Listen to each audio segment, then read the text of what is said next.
This is content. I've got some bad news for you. You're watching This Is Content. In this content, it's pretty much me reading and having a breakdown about every part of some fiction. So the screen is mostly just text for pretty much all of this very long video. So I just thought I'd pop in and say you don't actually have to look at it. It's not that important.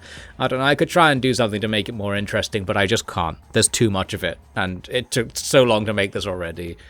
Just listen to this beautiful story and my very high quality analysis of it, and your life will be improved dramatically. So with that said, let's look at our watches, notice it's a certain time, and get to work.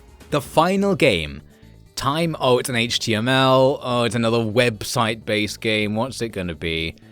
It features sound effects and music. Wow, big feature, you want to advertise that up front.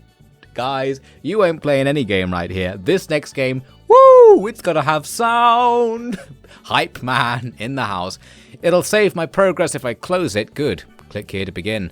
Oh, is it gonna be a text adventure where you have to put the text in again, like that one earlier? No, it's not. It's not even that. It's like a text adventure where you have to put the text in and it's really hard to play. But the text doesn't even say anything. Next level of not being a game. A Time of Tungsten. What even is this? Well, I can click here. Aha. Error accessing memory, blah blah blah. Continue to next address. No. Okay, that was the right answer. Hoof. Gets kind of cramped in there. Oh, that's a link. We can click on that. Gee, that was... Oh, you have to click on the links? Can't I press spacebar or something? Can I press a button to advance the text? You have to click on the text to advance it? No. It says this tab is playing audio. Oh, it is. It was just really quiet. There's a very quiet buzzing sound playing. That's pretty good. Okay, so we're really hyped up that audio. We've got audio! The finest white noise being played almost silently in the background. Technically, this game has music, so you can't give it a 0 out of 10 for audio. Boom! Next level game design. Anyway, let's read the plot, because this looks important. Well, first, I saw just a bunch of nonsense text. Oh my god, it's meta. Christ, it's meta! Yes! Yes! 10 out of 10. Didn't have any audio, but it was meta. 11 out of 10. Calm. We're going to calmly play. This is the final one, so we can just calm down. We're nearly free. Just play the final game, whatever bunch of garbage it turns out to be, and then we'll see. And then we can see whether our life is worth continuing. The rest was black. It wasn't like words or anything. So it's talking about the thing that I just saw. I don't remember how I got here. Okay, so we're trapped in a dark and unfamiliar place. I was crushed. Well, I've compressed my ligaments into a spherical form. Well, haven't we all? I enjoy being a naturally spread about sphere, trying to reduce the trauma upon my body. really gives you the idea of how it feels to play itch.io games. Disregarding my misfortune. You're watching This Is Content. Please disregard your misfortune immediately. I complete my rise. This. Oh, I get it. Okay, I'll tell you what I got later. And in doing so, I'm forcefully reminded of the white nylon parachute, which likely broke my fall. Well, not very much, because I was compressed into a sphere by my impact with the stiff ground. But whatever. Good parachute, though. Let's look down.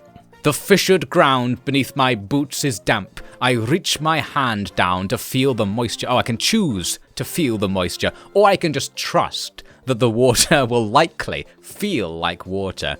Oh, why give me the option? Or I can have a look at the pain in my leg. It's crooked. No, don't worry about the crooked leg. Just be a sphere. Let's check the water. The stone is damp, as is obvious, but also consists of a bizarrely consistent, smooth makeup. What is this wat that's covering it? One starts to wonder if this near cylindrical pocket of space is not an organic natural phenomena, but in fact is an artificial machination of some deranged individual. Diego, save me. He died for the rebellion. Cool. So am I in a near cylindrical pocket of space? I don't know. You want to see my near cylindrical pocket of space? She likes to ask questions to herself. Yes, yeah. I mean, you've never done that before. It's a lot more blatant here than that. Is it, when it turns white, is this now a meta commentary on how badly I'm playing the game? It's almost like she's presenting a play to an audience, like one of those Shakespeare joints I've read about. Shakespeare joints? Is that what you call the theatre? Going down to Shakespeare joint. I kind of wish I could see one in action. I guess you're seeing... I mean, you can at the Shakespeare joint. You can just go in. I guess you're kind of seeing one now. Oh. Disappointing to learn that Shakespeare was this. This is Shakespeare. It's an HTML text adventure, right? Oh, that's what Shakespeare is. Let's take a look at my broken leg. The shin of my leg is a bit twisted.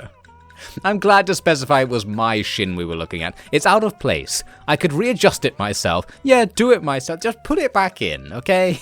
Put the shin where you feel it should be. Planting myself on the ground, which we already learned is a strangely smooth, near cylindrical space-time or something. We're having fun in our little tube. After a few attempts, I simply decide to let it be. Well, hopefully there'll be painkillers back at the ship. Forget about the leg. Forget about the leg. Yeah, forget the face forward. Let's look in a different direction. Look up.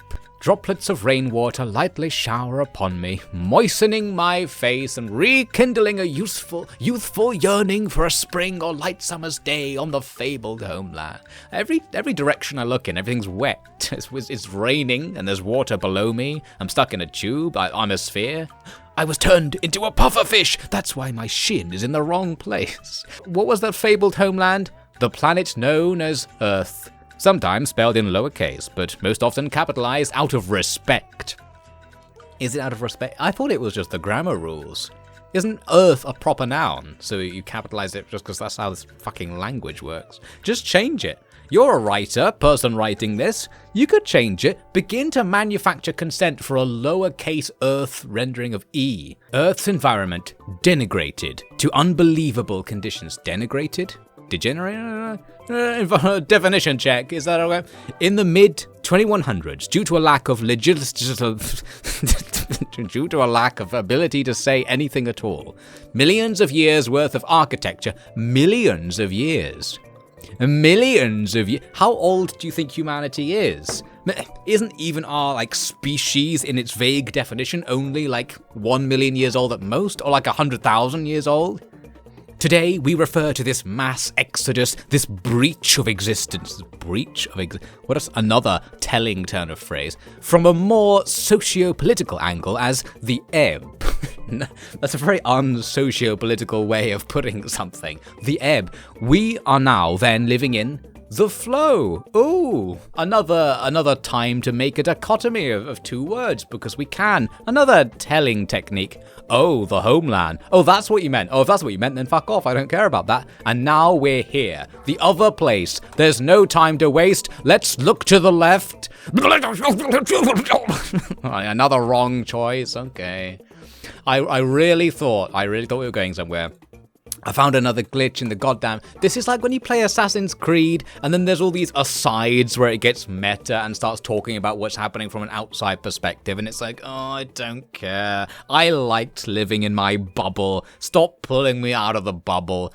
A crack creases down the stone cylindrical wall. Oh, we are in a cylinder. Are we stuck in a well? Is that what this is? Is it Timmy stuck in a well story? Probably is. The gravel appears damp. And we can focus in on the dampness of the gravel. Most likely, the liquid coating the gravel before me is simply water. Still, past experiences deter me from bringing myself to touch in order to confirm. Ah, the limits of humanity! I can't touch gravel. Just go touch gravel. Hashtag touch gravel. I can't do it. It's beyond the limits of my humanity, okay? I've had too many traumatic experiences, so I'm just going to stand here in the rain getting wet, unable to touch other wet objects, okay? Pay more attention. Clearly that was the wrong choice. A faint sound escapes the tiny fissure. I feel as if possessed by a strange yearning. I would love to indulge my strange yearning. I don't quite know what that means in the context, but let's do it. A buzzing, resembling a musical synthesizer.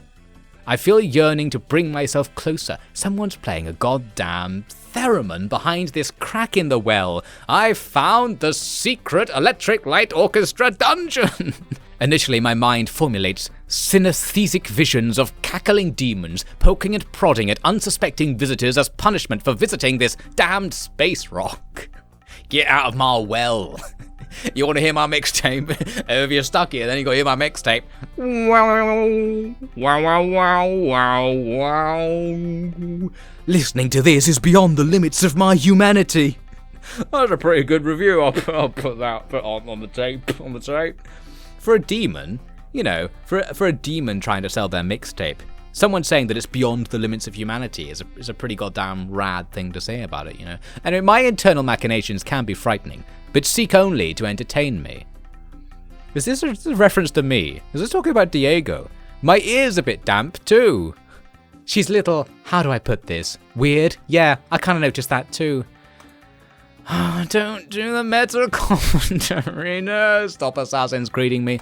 Okay, something about the spacecraft. Yeah, I guess I never had the chance. I'm not going to do the meta part. We can't do the meta part. Let's look at the sky. I've not quite an attention deficit disorder, but sometimes feel as if a child perusing the contents of a zoo. My favourite animals to look at in picture books were always otters. Otters are an extremely rare commodity at zoological exhibitions, the slice of which were a tad more common 30 or so years prior to now. So, did we take otters with us when the Earth was destroyed? Maybe we did. Maybe we did a whole ark thing. Did that happen 30 years ago? I wasn't paying attention earlier. Better days. Oh, we're back to looking at this weird electro crack. I wish I had some electro crack right now. It's so sober. Okay, disregard, recalibrate my attention. There were more directions to look at. Survey the air. Hints of damp stone and a faint grassy aroma. But the air seems breathable, at least at a cursory level. Oh, this air is breathable at a cursory level. What does that mean? Breathable? Either you die almost straight away, or you don't. What does breathable at a cursory level even mean? Excuse me, it's rather humid, causing me to sweat without exerting any effort. So much water. Everything's damp. It's raining. I'm standing in water. I'm also really sweaty because it's so humid. There's just water everywhere. Somebody's playing some goddamn synthesizers in the next room, in the next well over. Well, anyway, I should get going. This certainly will be something of an endeavor. And that's it. We reached the beginning. A Time of Tungsten. By David Raposo! No! Yeah, I detected this. I saw what I did to myself here. That writing style was just obviously the big man, the big R boy. So many weird references, the dichotomies, the strange ways of putting everything. Very, very rightly. Rightly is not a word, but Devin Raposo is rightly. It would seem that I've only one obvious way out of this dour situation. Against all odds, it is imperative that I attempt to climb out of this wretched hole. After much analysis, I have decided that there's only one solution to the stuck-in-the-well puzzle. We must begin to entertain the possibility of leaving the well. Dun dun dun dun dun. What a radical thinker. What an advanced mind, they all said from the next well over. That's an amazing idea. With ideas like that, we can defeat the Empire, Diego says, differently as ever. Examine the cylinder of stone for traversable phenomena. That's so fucking robotic writing right there. Examine the cylinder of stone for traversable phenomena. Well, don't mind if I Christing do. Right, I've drunken a bit of my sweat and the rain and the water below me. I will examine the cylinder of stone for traversable phenomena. There are cracks and concave indents to be found, permeating throughout this wall. So frustrating, this robotic style. If my supposed perpetrator who sent me here possesses some perverse desire, so much alliteration, to watch me attempt to exit their deadly yet unassuming machinations. Do it. We're going to climb out of these indents, even though they are permeating, which could be considered to be an active verb. Even if I were to attempt to use these cracks, I wish I was attempting to use crack, indents and fissures, to ascend the cylindrical wall, I would surely slip and fall to my demise due to the damp surfaces from the rainfall above. The best course of action here is, in fact, inaction. We've now given up on our dramatic intent to get out of the well. No, the best course of action is inaction. Don't panic. Let's sit in this goddamn well. Droplets of rain about my face have never felt so pleasurable. Good. I'm going to cry out, please. In agony, yes, please. No, was the wrong option. In fear, in loneliness, in disgust, in defeat.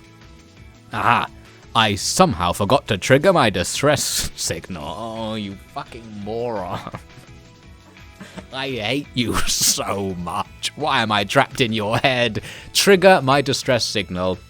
It's secured to the chest plate of the suit, which will assist in my rescue. For now, let's do something else to pass the time. Okay, there are many options. Before divulging into what life on Gargandua was often like, perhaps it's best I give a brief overview of each of my crewmates. No, it's definitely not best. Oh, but alright.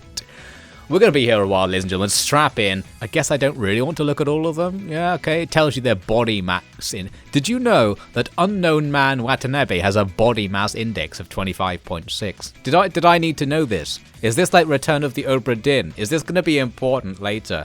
Okay, so someone who's nearly Japanese has certain numbers about him. Well, that's nice, isn't it? On the space crew, you have to have equal numbers of gender to avoid gender discrimination, so that's nice of them, isn't it, I suppose? Quite the meager crew compared to others. Why does he hate his crew so much? But with hard work, dedication, and a mostly positive rapport with each other. A rapport, sir?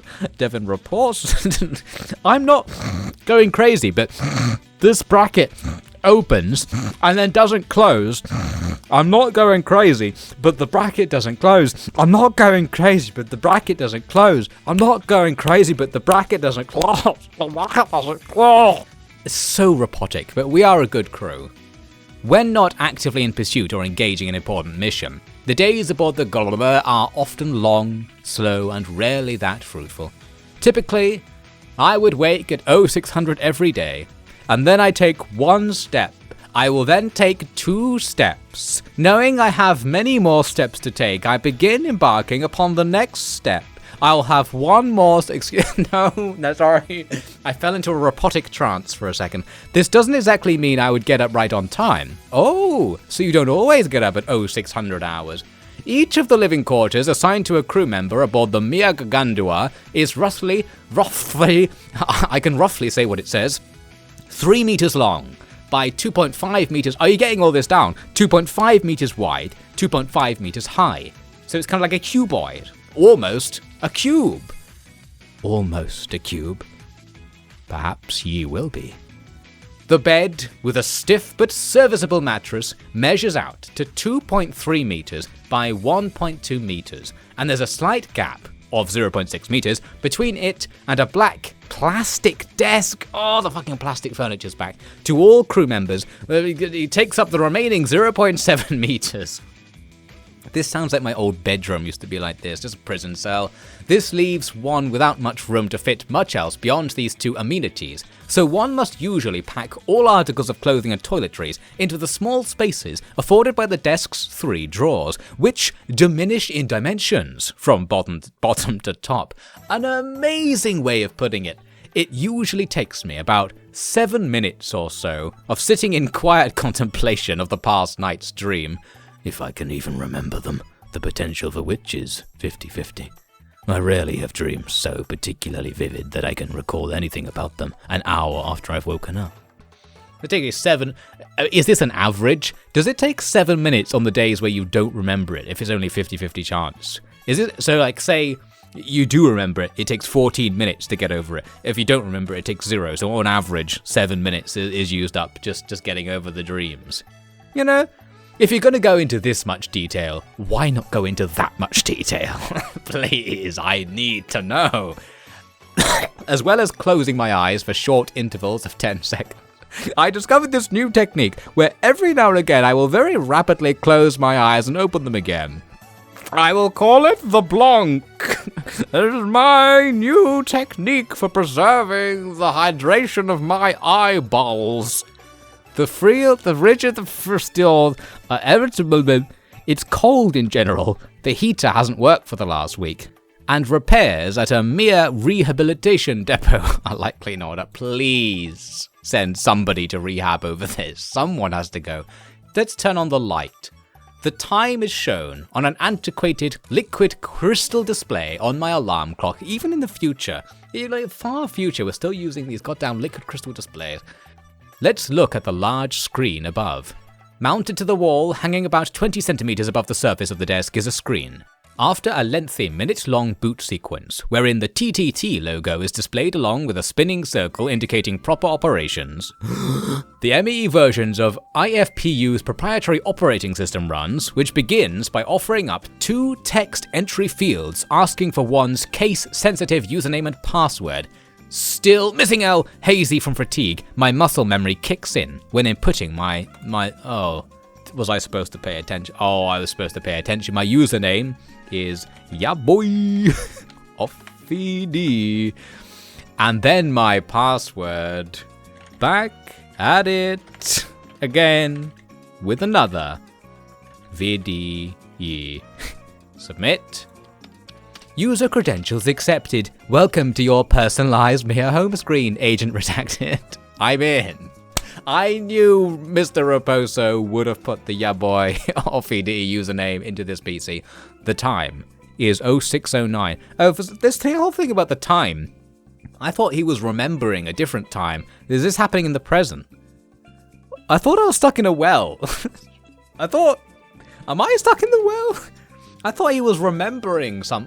Are we in a flash? Can we have like a little thing on the side that says you're in a flashback? Did you suddenly remember the well part of the story? That was something else. Don't worry about that anymore. That needs to be on the side. Okay, there's a couple of things littering my otherwise relatively barren plastic desk. Relative to what? Look at the stack of books.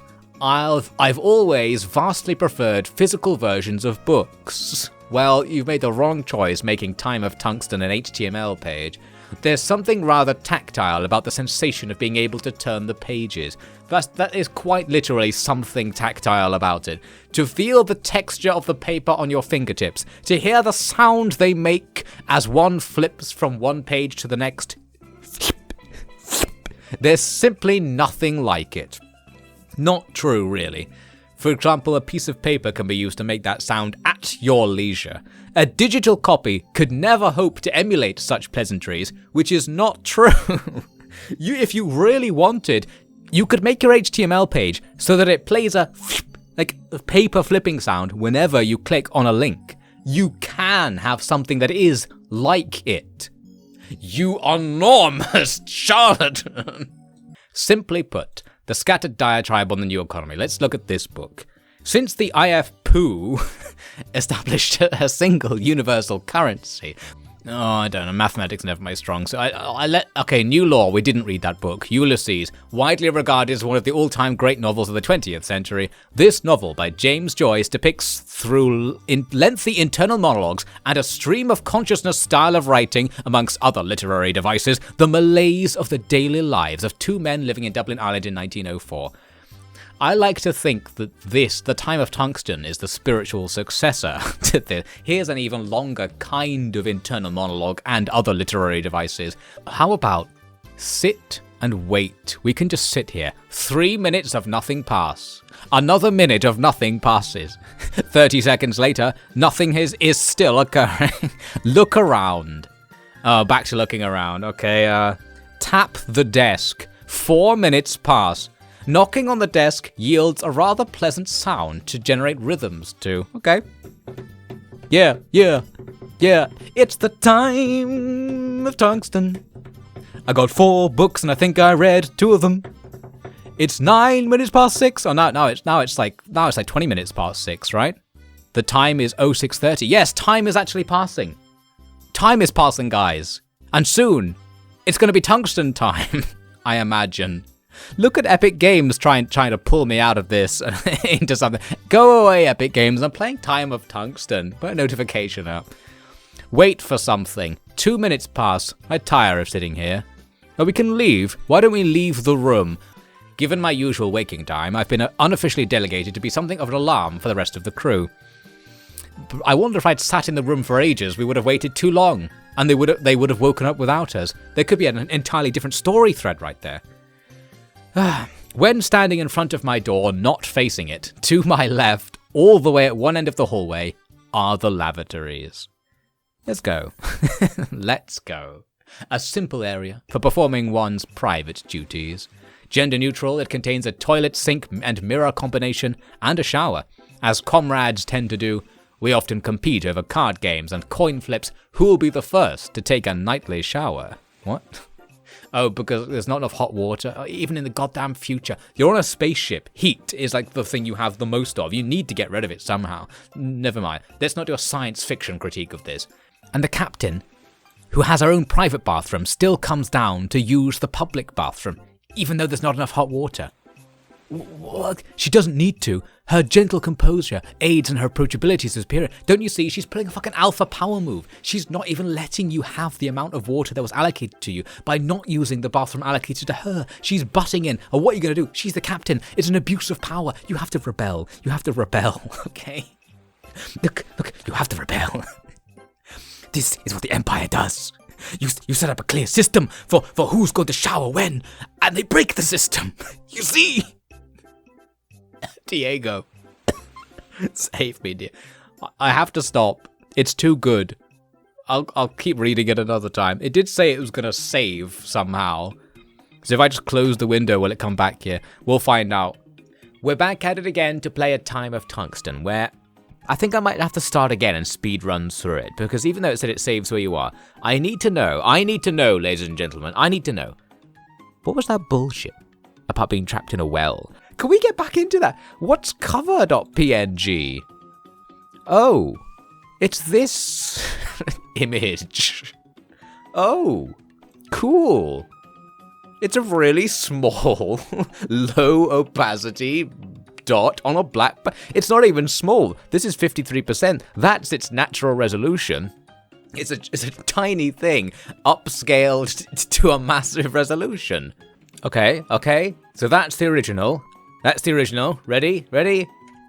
That's my version. It's a little bit better. That's downscaling and upscaling it again. Makes it a little bit less pixelated, and it's at basically the same resolution then as well. So that's pretty good, isn't it? Fix the cover. In A Time. What do you mean the cover? Does an HTML have a cover? And if this is the cover of anything, how could it possibly function? It's just, it is not even anything.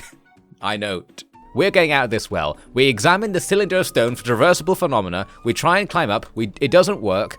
There's a thing. You had to press a button. That was right. You pressed a button somewhere. You had to you cry out in agony for a while, screaming. And yes, and then you remember, trigger the distress signal. Was that how we got out the well? Were we rescued?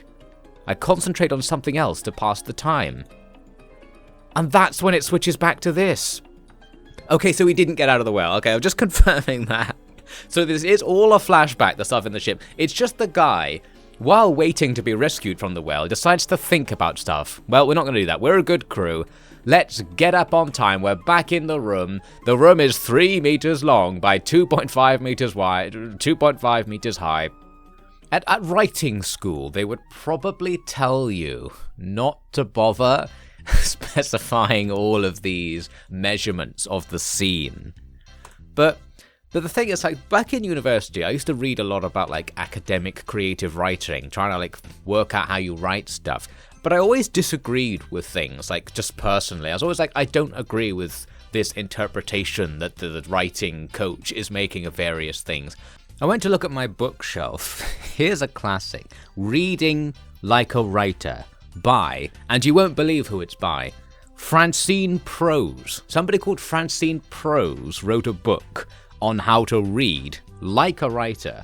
And I liked the idea of this because I find it really hard to read things, as you can probably tell by me trying to read this story, because I'm constantly second-guessing everything and looking at it in a sort of analytical way, and it's really annoying for me more than anyone else. Like, you think you're annoyed being here? Think about me being me. The classic, this is content creed. Well, at least you're not me, okay? You're getting the easy version of all this bullshit.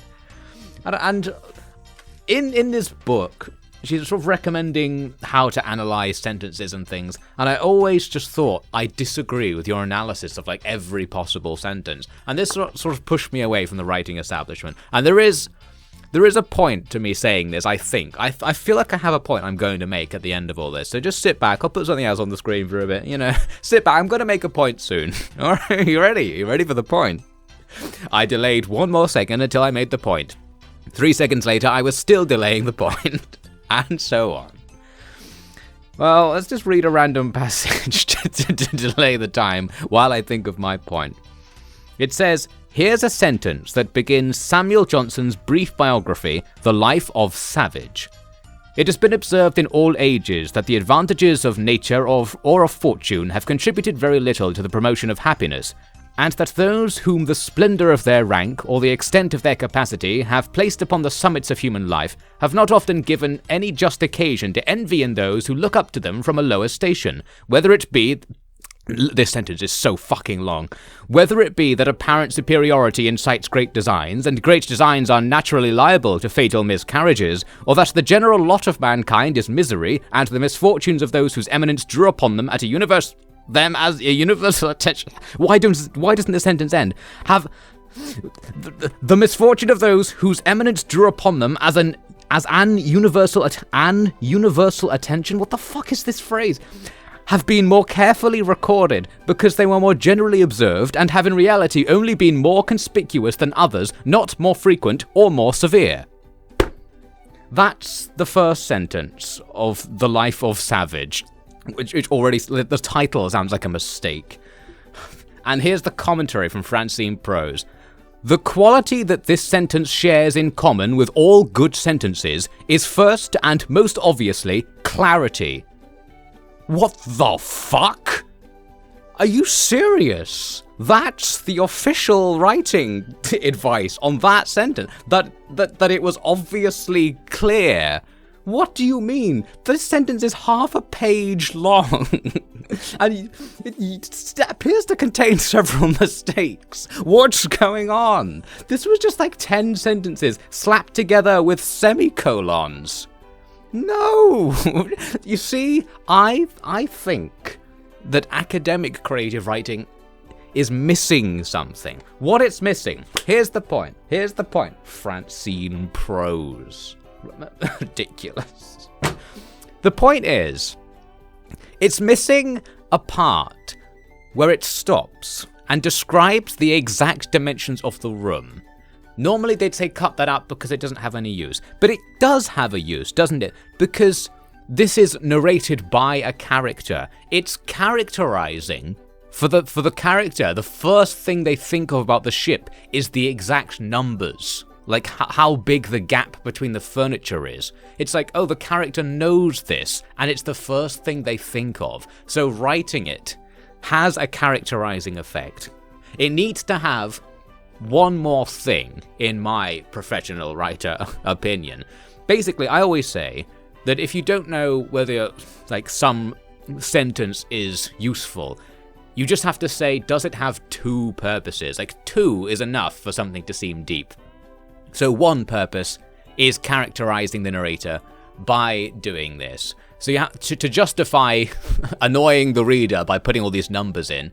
All I need to do is think of a second reason why this might be here. You'd probably have to change something to give this a second meaning in the script or in the book. I don't know, maybe change the meters measurements to like hand spans or something like that to imply like a really close familiarity. Like, they don't just know the size, they've been measuring it, like, with their hands, because they've been in this room for so long, or something like that. Like, just sort of a second layer. Text, subtext, or two subtexts, ideally. You gotta go for two. There's gotta be two things, okay? Forget reading the book, forget going to creative writing school, just have two things in the sentence. The sentence has to mean two things, okay? That's how you write. So this is probably fine if there's at least one other reason why it's bothering to waste my time telling me about the exact size of the room. I suspect that there isn't another reason. It's just the characterization. Oh no, that's right, because there is a second reason to have this here. It's to annoy the audience. You could actually specify that as the second reason. Maybe this is part of the robotic writing form.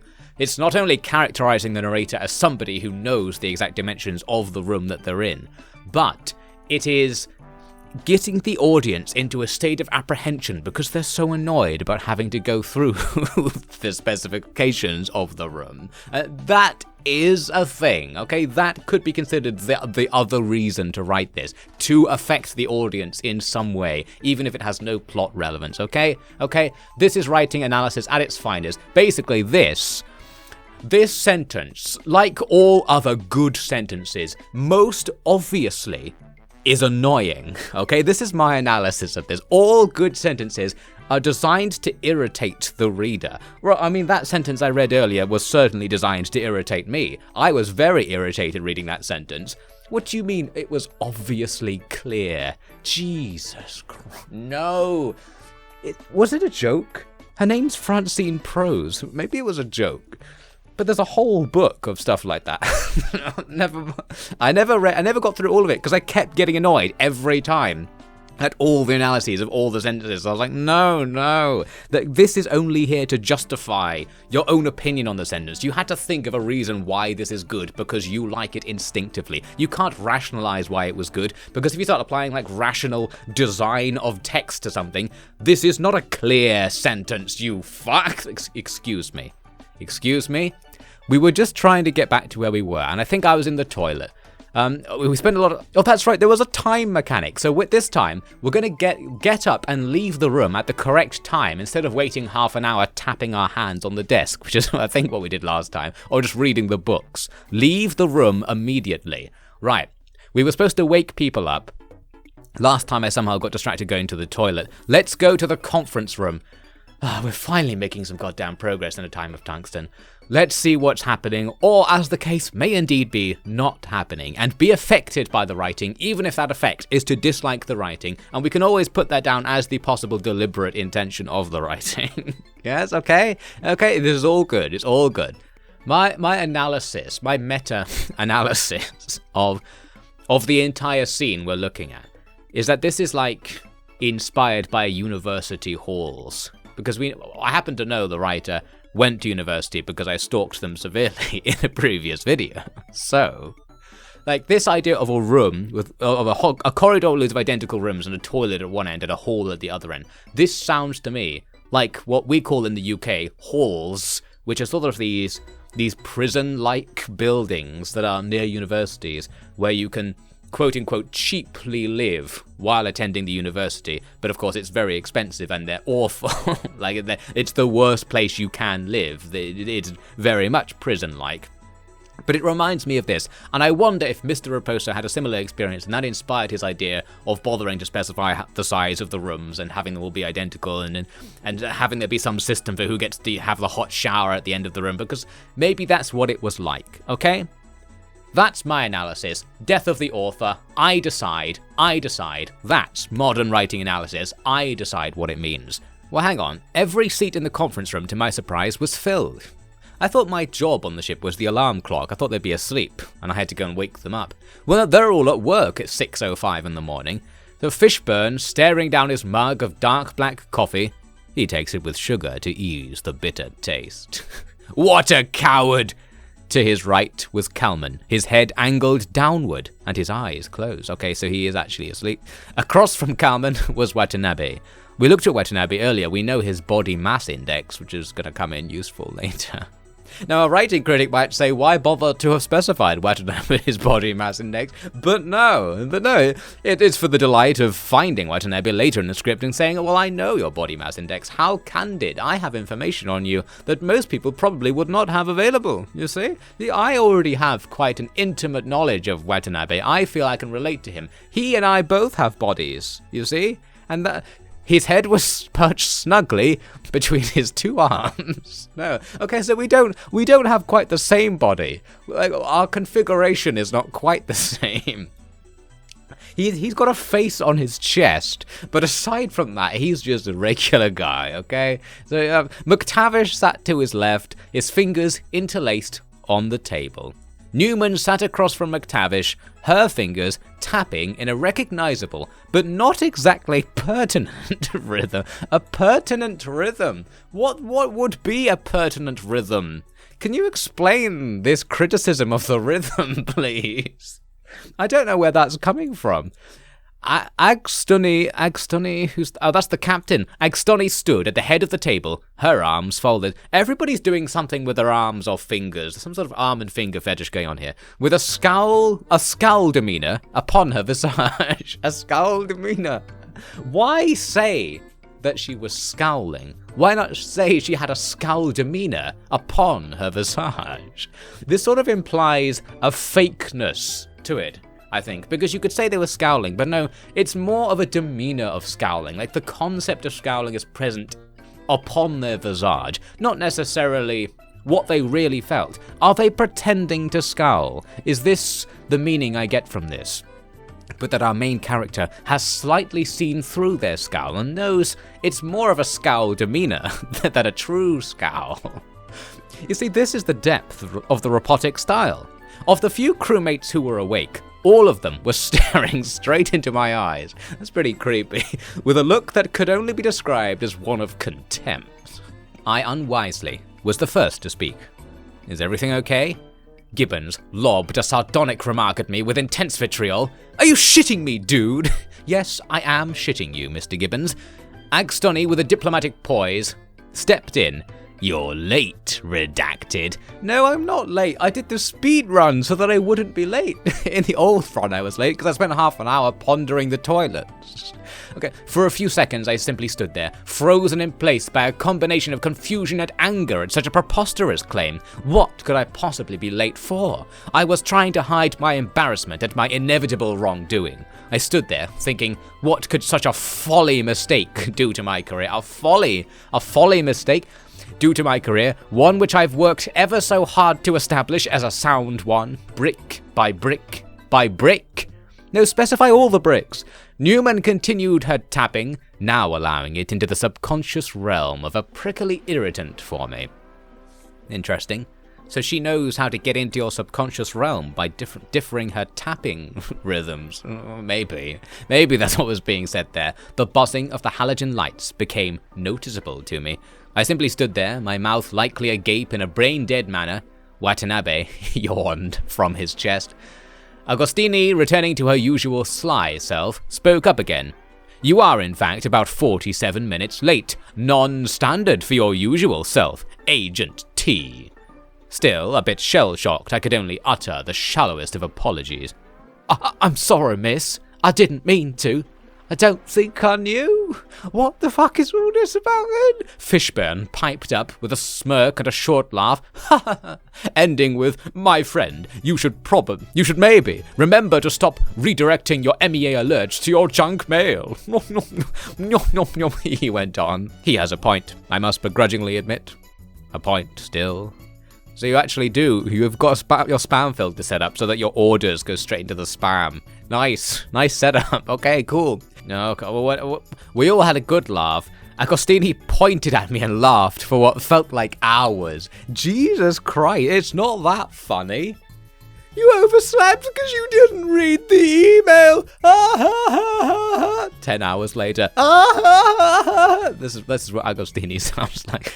Though it was really only something like 20 seconds. Okay, that's still quite a long time. I'm not going to do it, but it's still quite a long time. Panting and wheezing from the hilarity, she gently added, it's all right. Redacted. Nobody reads that bullshit. That is, except everyone else. funny. It's so funny. He didn't read the email. Get a load of this guy. Oh. We're all having a great time here in space. There's nothing. Nobody's ever laughed in space. This is the funniest thing that's ever happened. It's really boring out here.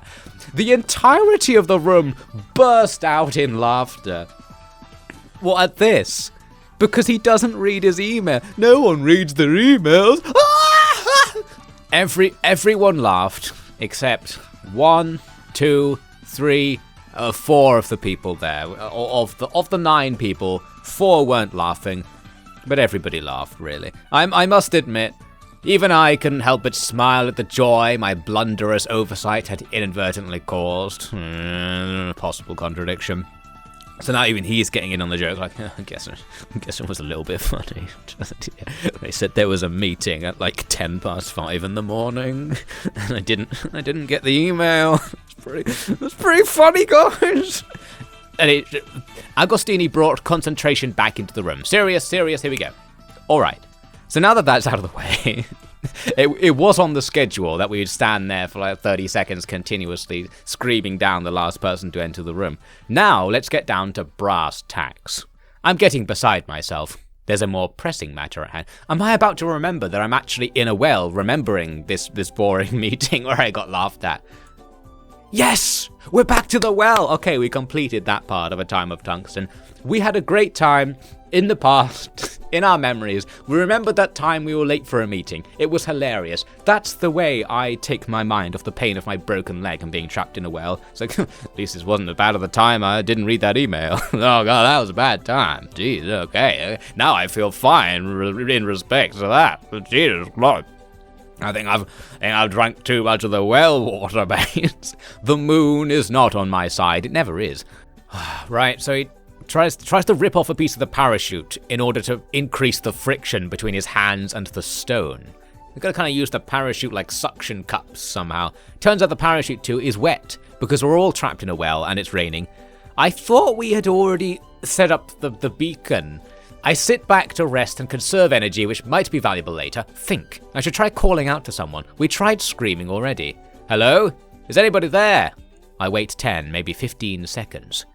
Nobody replies. Where's Joyce Melange when you need her? With my hand gripping a particularly rigid section of the rock wall, I pull myself up to a standing position and begin to pace in circles. Obviously, given the nearly perfect circular geometric makeup of the hole. Obviously. We already know we're in a near cylindrical space. 4 steps into my 6th revolution. Again with the steps. No, we're not going to describe the steps of every revolution. I managed to stumble over a small pebble. I managed to, the existence of which previously completely precluded me. Sounds like you were going to say eluded me. Precluded me? Preclude. Prevent from happening. Make impossible. So the existence of this small pebble precluded me. I didn't exist previously because of this pebble. I think that's what it's saying. The pebble was preventing my existence until now. Finally, I am real. Aha! What if they can't hear me? I'll get them to see me! Planting my right foot firmly on the ground and assuming my best serving posture, well, as robust as it can currently get, the pebble in my right hand and my left hand cupped beneath it for leverage. Oh, my left hand cupped beneath it for leverage, given the rough, uneven stone ground and my sore leg. I slightly lower my hands to wind up my upward lob and with a commanding demeanor, toss the ball into the air. The ball? When did this become a tennis match? I guess the pebble is the ball now in this analogy. I'm getting carried away. It was, of course, merely a light greyish pebble, lacking any sort of rigidly defined structure. What does that mean? It lacks rigidly defined structure, but it's a pebble. It is only rigidly defined. That's its main thing. Okay, whatever. Completely and uncompromisingly non-mathematical.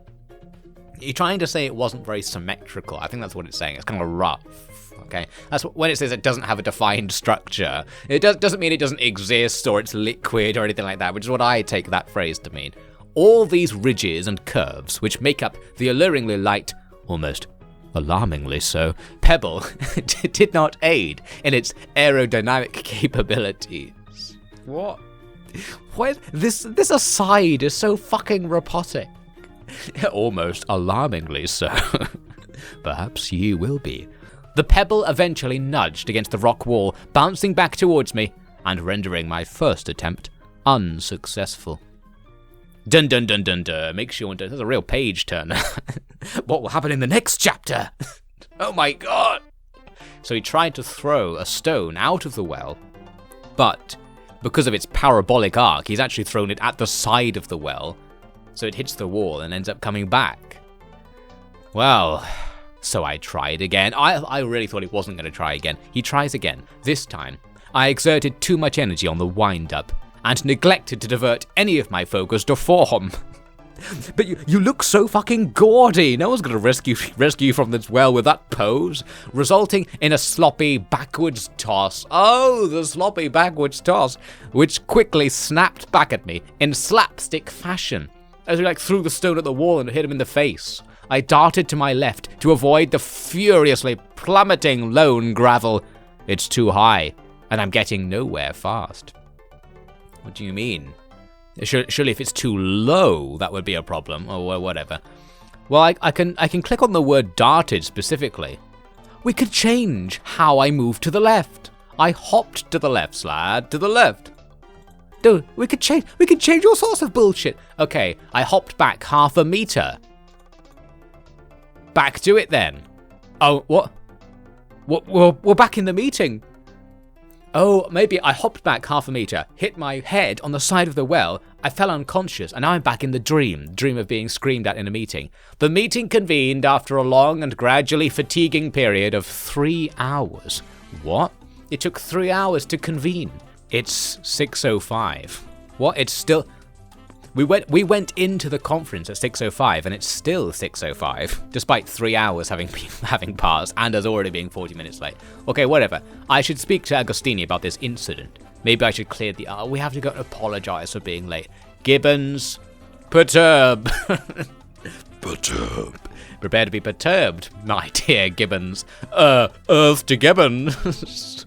Gibbons' eyes opened up. First the left, then the right. That's creepy as fuck, Gibbons. Why are you doing this? Her gaze quickly darted over to me. I knew I was in trouble. Nani? I was hoping maybe we could talk. What about? Normal human being stuff. Good small talk. Gibbons just stares at me. She looks a bit incredulous. Never was one for small talk. Yeah, I mean, this was perfect small talk. How could she not take this bait up? It must have been her problem. She hates small talk. I continued. Look, about that late business back there, which according to the clock just happened, it's not worth talking about. Please just let me... Why did you wake me up to apologize for being late again? We already spent half an hour, 3 hours fucking laughing at you for it. Let's just leave it be. Right, sorry.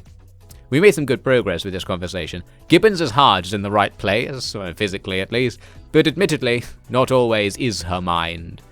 Why are you blaming Gibbons? Gibbons did nothing wrong. Hashtag Gibbons was trying to sleep after having to get up at 5 in the morning for a fucking meeting that you didn't even show up to. And then after apologizing, waking her up to apologize for it for the 15th time, you're like, oh, this is her problem. She was she's in the wrong here. Let's disregard her and do something else. Let's go visit McTavish in the kitchen. We make a sharp left from the crew members' hallway, the one I came from to get here earlier today. I hate that. What? Remind the viewer where the hallways are. Up a small flight of stairs brings me to the kitchen, which is more of a sub-room of the greater conference room itself. But I was just in the conference room. If it's a sub-room of the conference room, why do I have to go back down the hall and up some stairs to get there? What? I need a fucking map. Stop describing the room. Just show me the room. Visual medium, please.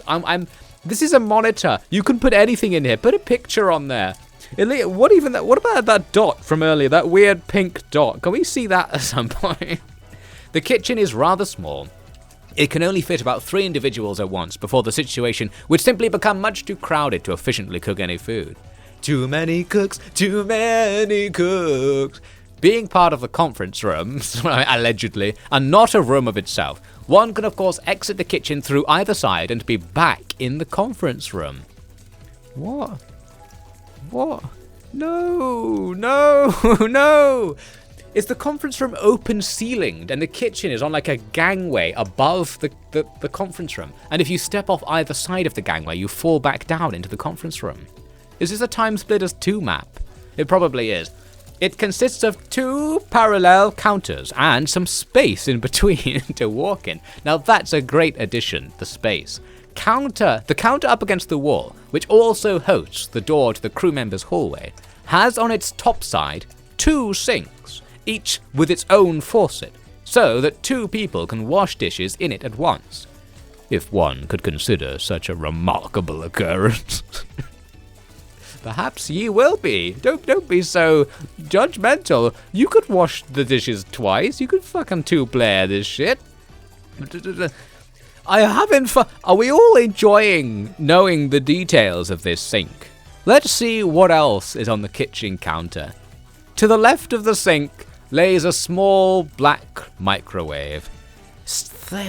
The future, we still don't have any, there's nothing different about kitchens now to kitchens in the future. Come on, add something. Call it a nanowave. Yeah. Sitting at the edge of the countertop, right next to a combination refrigerator and freezer. Classic, absolute classic combi. And to its right is a small toaster. They got a toaster up in here with a larger main oven to the right of that, situated in the corner of the kitchen. So are we getting this? Can you imagine the exact layout of the different machines? So I think it was sink, microwave, toaster. No wait, where was the combi fridge? That's after the microwave. Sink, microwave, refrigerator freezer combo, toaster, main oven. Okay, so we've got the order of how it goes down the counter, alright? Now let's see what else we've got in this kitchen. There are 2 small drawers underneath the counter for storing silverware. Only 2, and only silverware. Surprising. And 2 pairs of cabinets, which make up the same space. Not separated. So as in, like, it's a cupboard with 2 doors, is that what it's saying? You know, just one space with 2 doors to it next to each other. You know, we all know this classic futuristic cupboard scenario. For storing soaps and detergents, trash bags, etc. And on the left side, next to the refrigerator, is a dishwasher, currently and often in a state of disrepair. This is the most boring kitchen I've ever heard described. Cool, it's completely unremarkable. Above this counter, one can find another cabinet for plates and other chinaware, as well as a pantry for food. Nice. On the other counter, which is as long as its brother but wider, is a stove with 4 burners for cooking. And to the right of that, another pair of, what the fuck? Another pair of sinks? They've got 4 fucking sinks in this tiny 1-bedroom studio apartment ass kitchen they've got going on here? 4 sinks. There's only like 12 people in this entire ship. How many fucking sinks do you need? Excuse me. There's also a currently full jug of coffee sitting perched within a coffee maker so as to keep it hot. Now that's just plain clever. The counter doubles as a space for eating, with 3 high chairs on the other side available for those who'll eat there. So 3 people can eat, but 4 people can do the washing up. This is just inefficient. You need to change up your crockery usage scenario here. You're generating way too much washing up for how much food you're actually eating. Anyway, McTavish is standing in front of the stove, cooking a pair of eggs, sunny side up, in a frying pan sitting on the bottom left burner. And on the burner to its right, cooking 3 slices of turkey bacon. Where the fuck are we getting this in space? Let's speak with McTavish. McTavish. Morning, redacted. Oh, morning, redacted. What? I call them redacted, but they have a name. Okay, whatever. We call each other redacted. I didn't see you standing there. Oh, cool. Smells good. I don't usually cook breakfast, but figured since I'm up early enough for once, might as well. This is such an NPC thing to say. Okay, whatever. Makes sense. Sorry for making y'all wait on me. Well, shit happens, right? Yeah, you know. Yeah, God. Must have looked like a deer in headlights. Can you imagine being late for that 5 a.m. meeting? captain can be intimidating, miss. Oh, I'm a miss. I didn't realize. I've been referring to myself as he. I was sort of imagining that I was Devin Raposo. I wouldn't envy anybody who gets on her bad side. Yeah, you know, speaking of, I should probably apologize to her for that. Don't overthink it. She seemed cool about the whole incident. Oh my god. Okay, we're working up to apologizing to the boss for being late, but maybe she's cool with it. Maybe nobody even slightly cares about any of this. Why am I remembering this? I hope you're right. All right, I'll leave you to breakfast. I can make you some too if you'd like, miss. Oh no. I can't think about eating right now. I'm so nervous about apologizing for this meeting conundrum. Okay, good luck. I'm gonna need it. Nobody cares. McTavish laughs and moves the eggs and bacon from the 2 pans to a clean white plate. He grabs a fork, makes a cup of coffee with cream and 2 sugars, and walks around to the other side. This is such an awkward thing. So we said our goodbyes, but then I stood there for like another 2 minutes, watching him serve the food and get the crockery out and set up to eat it. Why didn't I just leave? Cut all of this! That's my writing advice. Cut all of that. It's now 6:12. The conference room screen is off. I should probably talk about the incident, but maybe I should clear... Oh, I do have to apologize to everybody. Look, let's just cut to the chase. Agostini, a voice from inside, emotes. Come in! It emote? Okay, I don't know what that means. Captain Agostini's room is visually not too dissimilar to the rest of the crew's.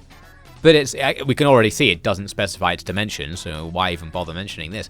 White walls with a steel floor lit by bulbous halogen lights, a constant buzzing that digs into the back of one's skull, a compu screen, a bed, a desk, clothes littered about.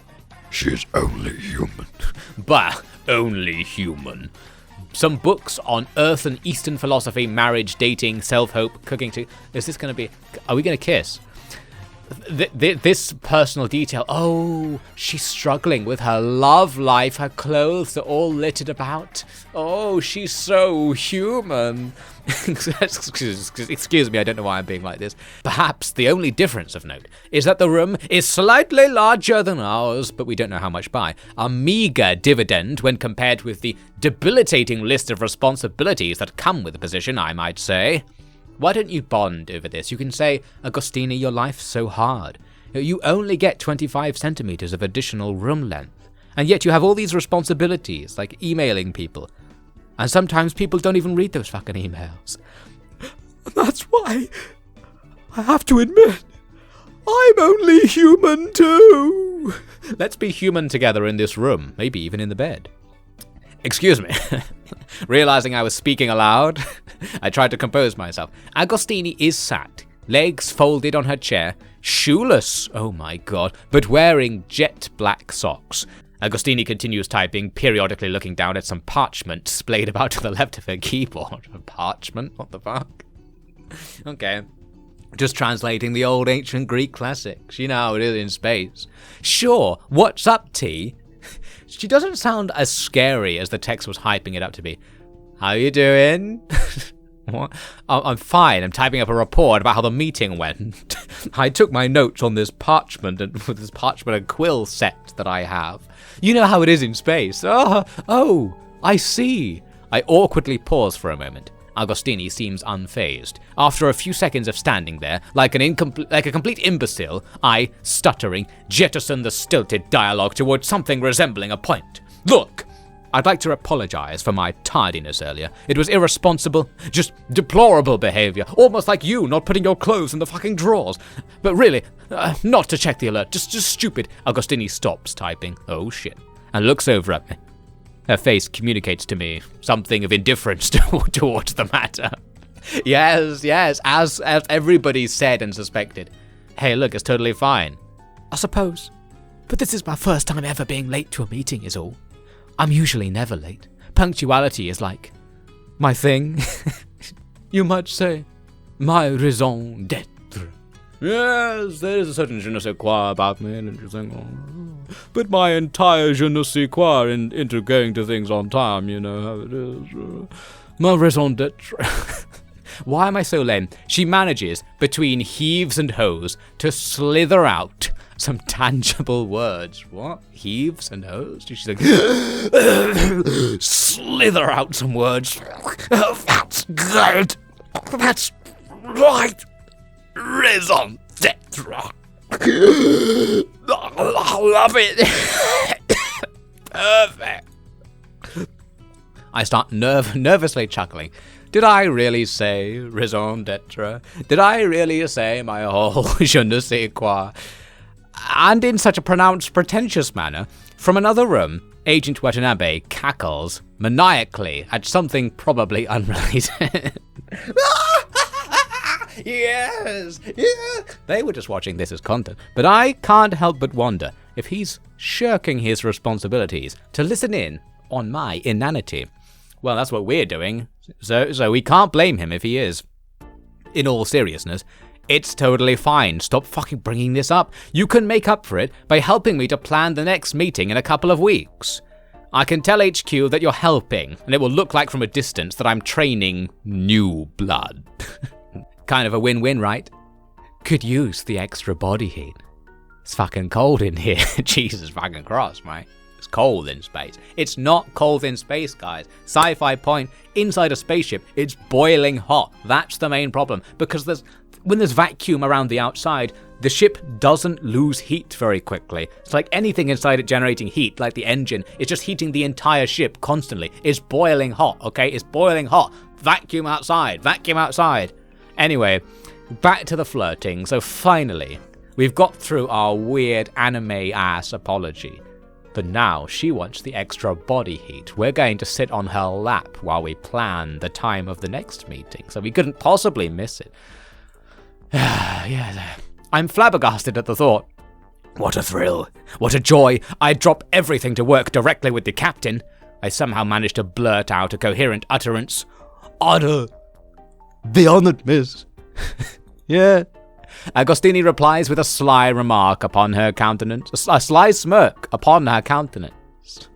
Another possible interpretation where her countenance wasn't a sly smirk, but a sly smirk was upon her countenance. Is she faking it? Don't call me that. You make me sound so old. Oh my god! I'm getting cool good right here up in space. Yes! It's 6:15, and we're getting straight to work. Oh my god. I've never felt more useful. Oh. Captain Agostini had so many uses for me. I've never felt more alive. Oh no, it's the Assassin's Creed part. Alright, I'm going to push you forward a little bit. Sure, this stuff doesn't seem all that useful anyway. Author's note. What the fuck is this? Can we cut to a plot event? No. Right, I don't need to know that much about what her life was like. So you're paying attention after... Yeah, I'm paying full attention. But it's not helping me at all. I figured maybe I should do my job once in a while. Funny how that works. We're having great bants here in the construct. Okay then, Mr. Attentive. Couldn't find anything there.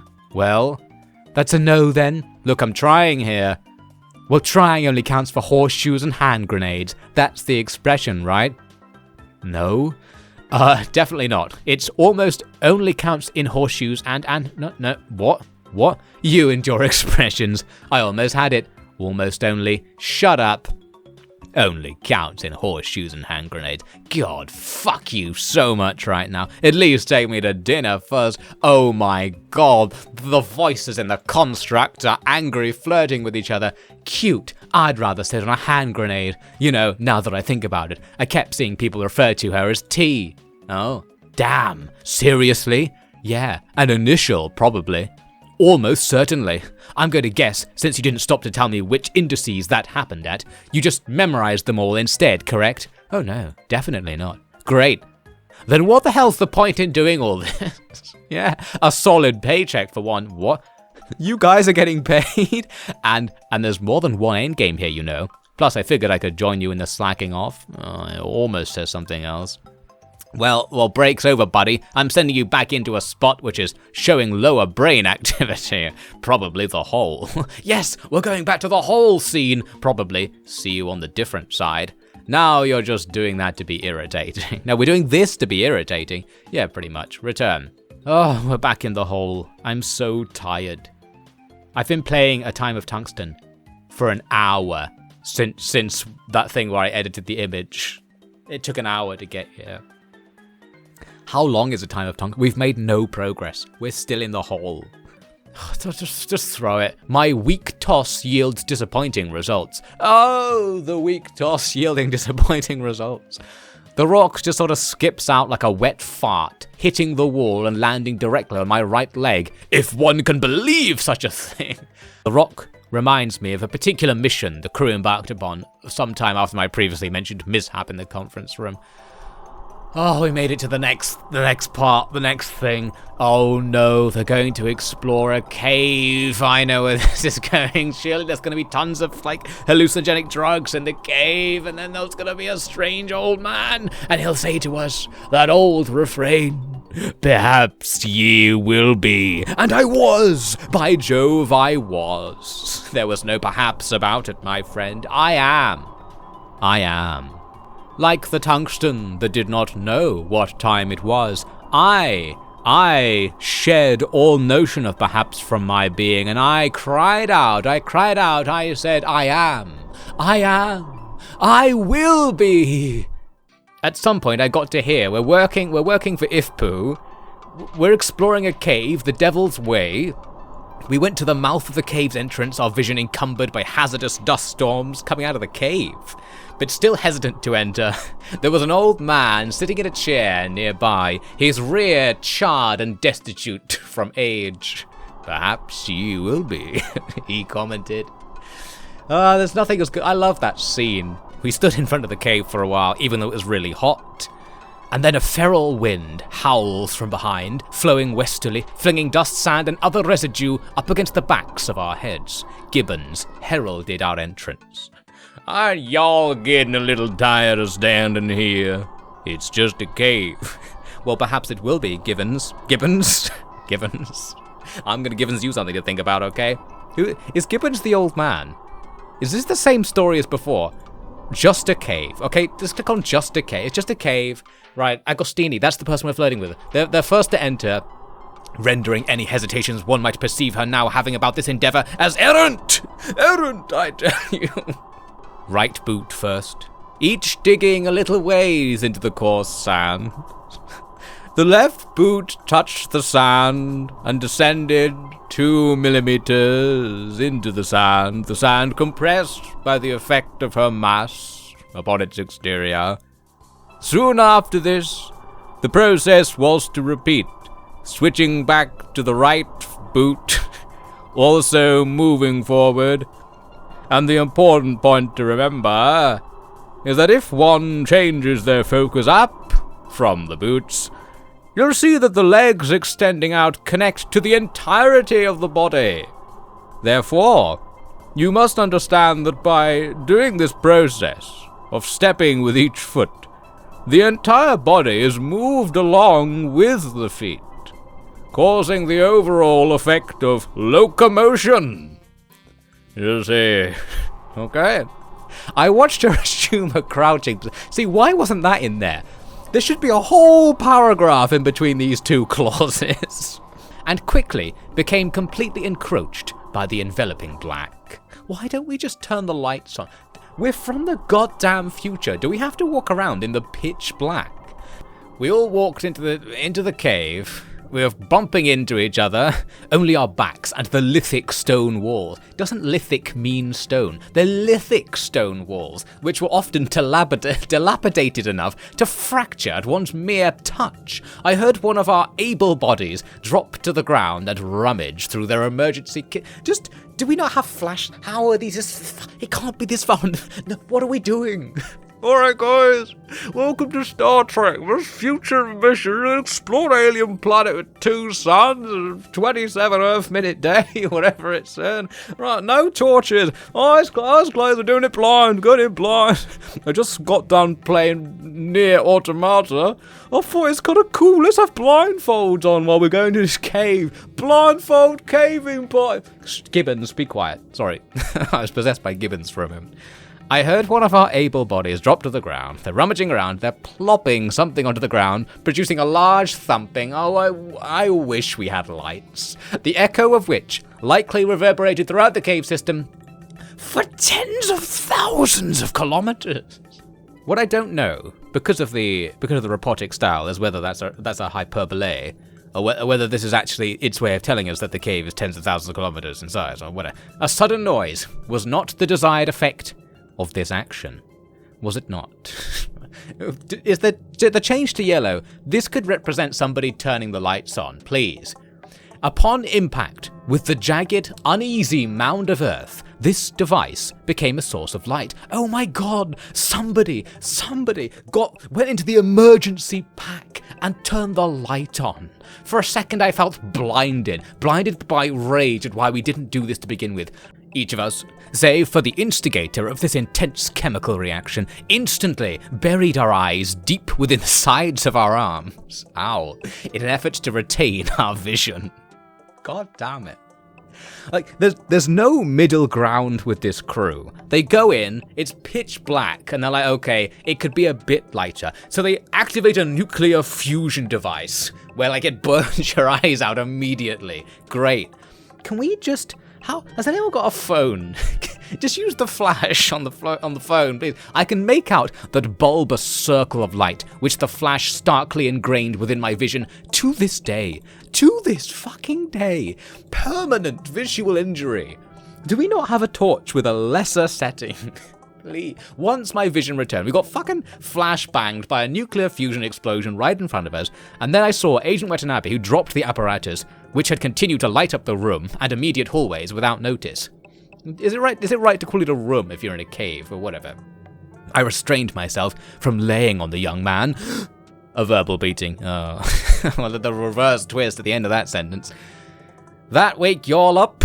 Inquired Gibbons in a slightly snide manner. A slightly snide accent as well. Perhaps letting up a bit on her usual... Oh, it's a her. I assumed this was the prospector. I assumed Gibbons was an old man. I should have read that crew profile more closely. Okay, oh, it's Watanabe's first mission. He doesn't know we always do it purely blind. He activated the fusion light.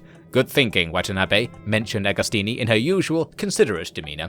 Watanabe said nothing, but I could pass a weak smile, trying to make it out through his embarrassment. It's not that embarrassing. Like, maybe it would have been less of a faux pas if he'd said, hey guys, should we turn the lights on? Like, he just did it. He just decided, you know what, I've had enough of this shit. Why is it pitch black? Why don't I turn the lights on? And yeah, a little bit embarrassing to be caught with your pants down, as it were. Is that where the glow is coming from? All right, folks, take a minute to familiarize yourself with this part of town in the event that we get lost. Are we still in the cave? Are we still in... Oh, we're back up to looking up and down again. Look up. Look up, this section of the cave is so low, I have to contort both my neck and my back to get a decent visual of the uppermost portion of its makeup.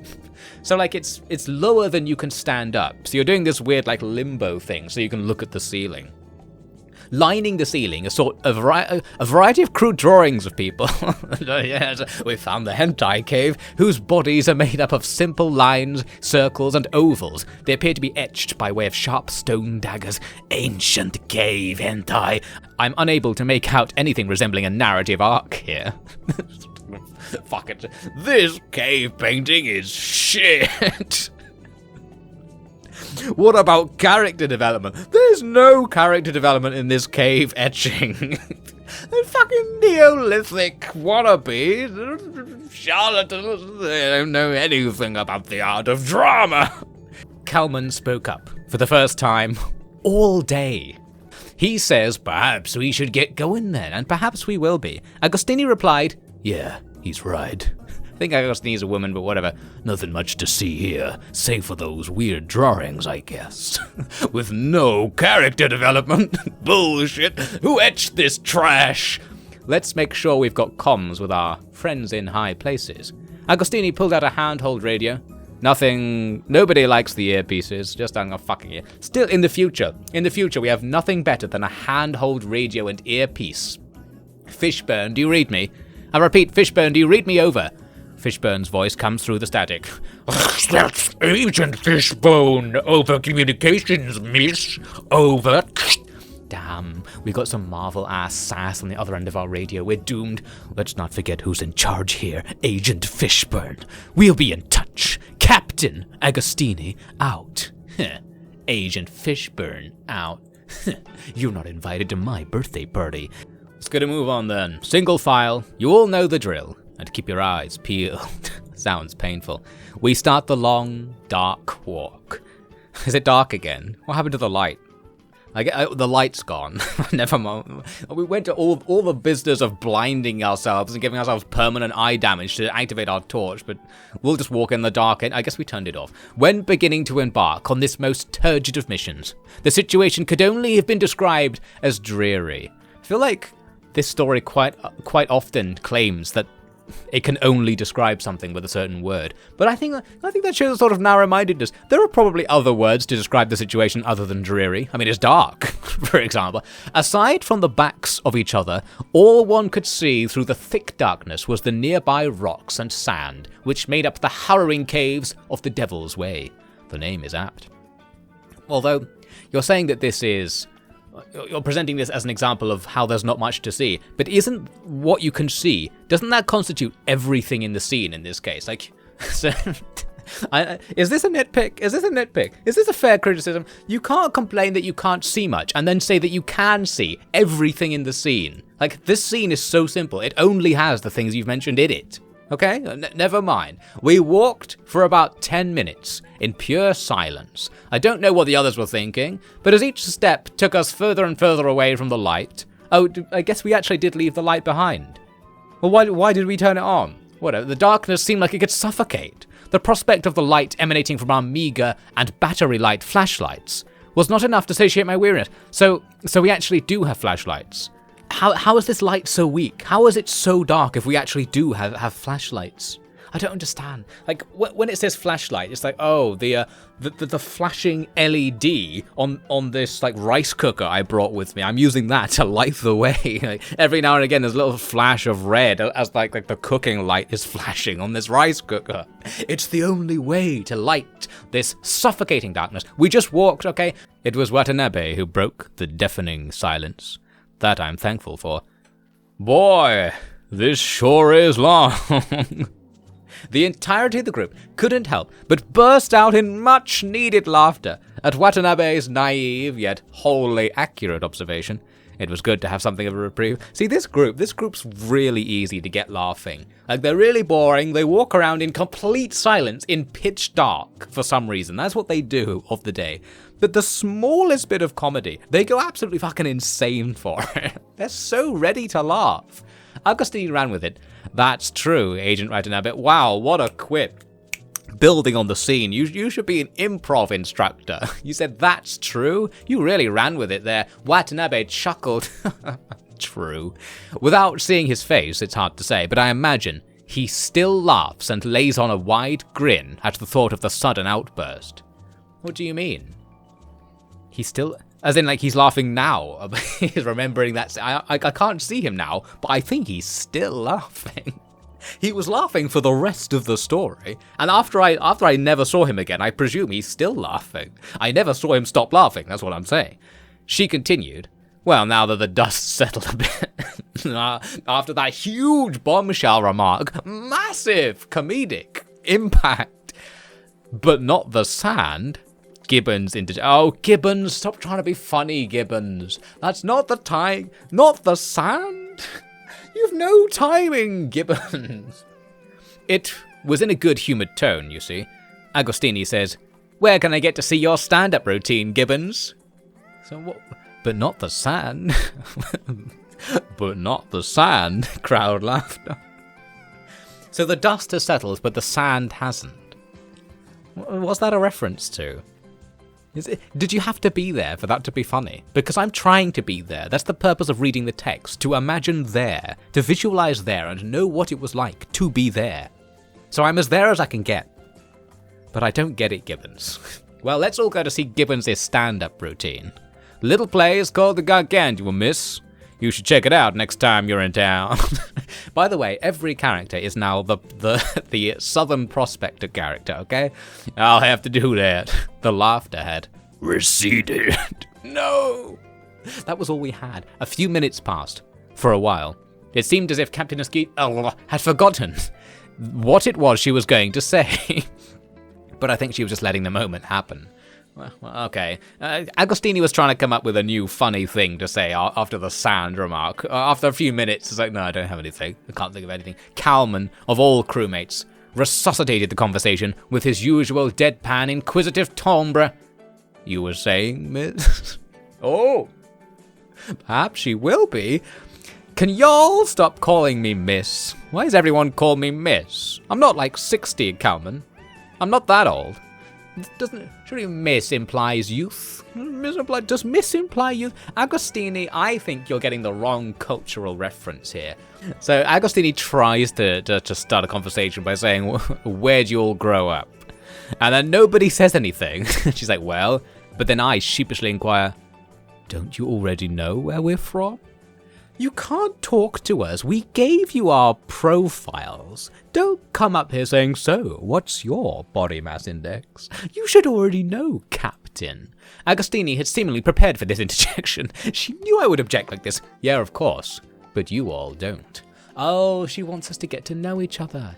Kalman, gently prying at her, slithered out a simple, ma'am. Sort of slithered it out. I don't know what speech pattern that's referring to, or whatever. Agostini, her inflection pointing to annoyance. We're all friends here, guys, right? Just seems like a logical next step to take. No, I don't want to hear where they're from. I don't even slightly care where they're from. It did say earlier in the profile where they were from, right? Okay. Wasn't Watanabe half Japanese or something like that? It's becoming nigh impossible to see much further than a couple of meters in front of myself. Stop turning the lights off. Gibbons was first to indulge. I was born in Redacted, but raised with my dad at Redacted.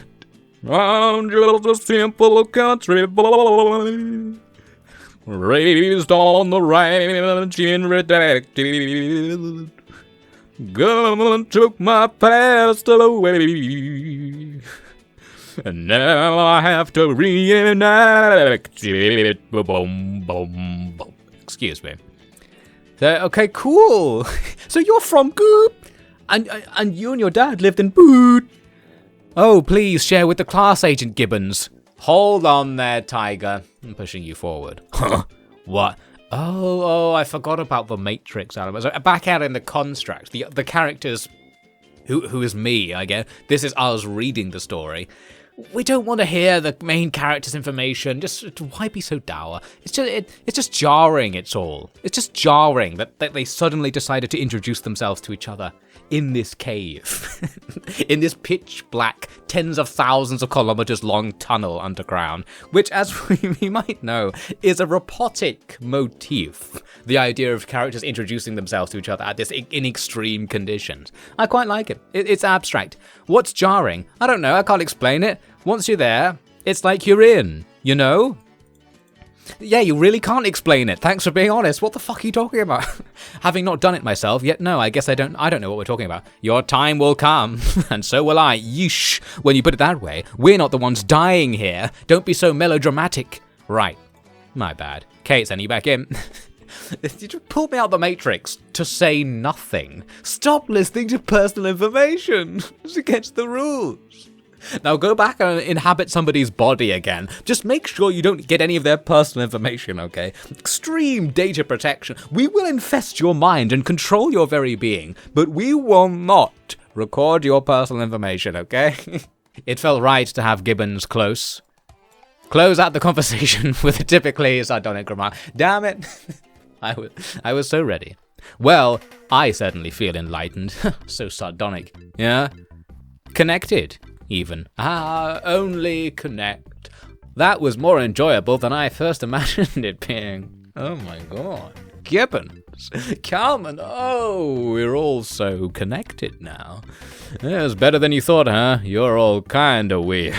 Well, Watanabe, you were the one who liked it the most. So don't you start talking about weird. That was fun for sure.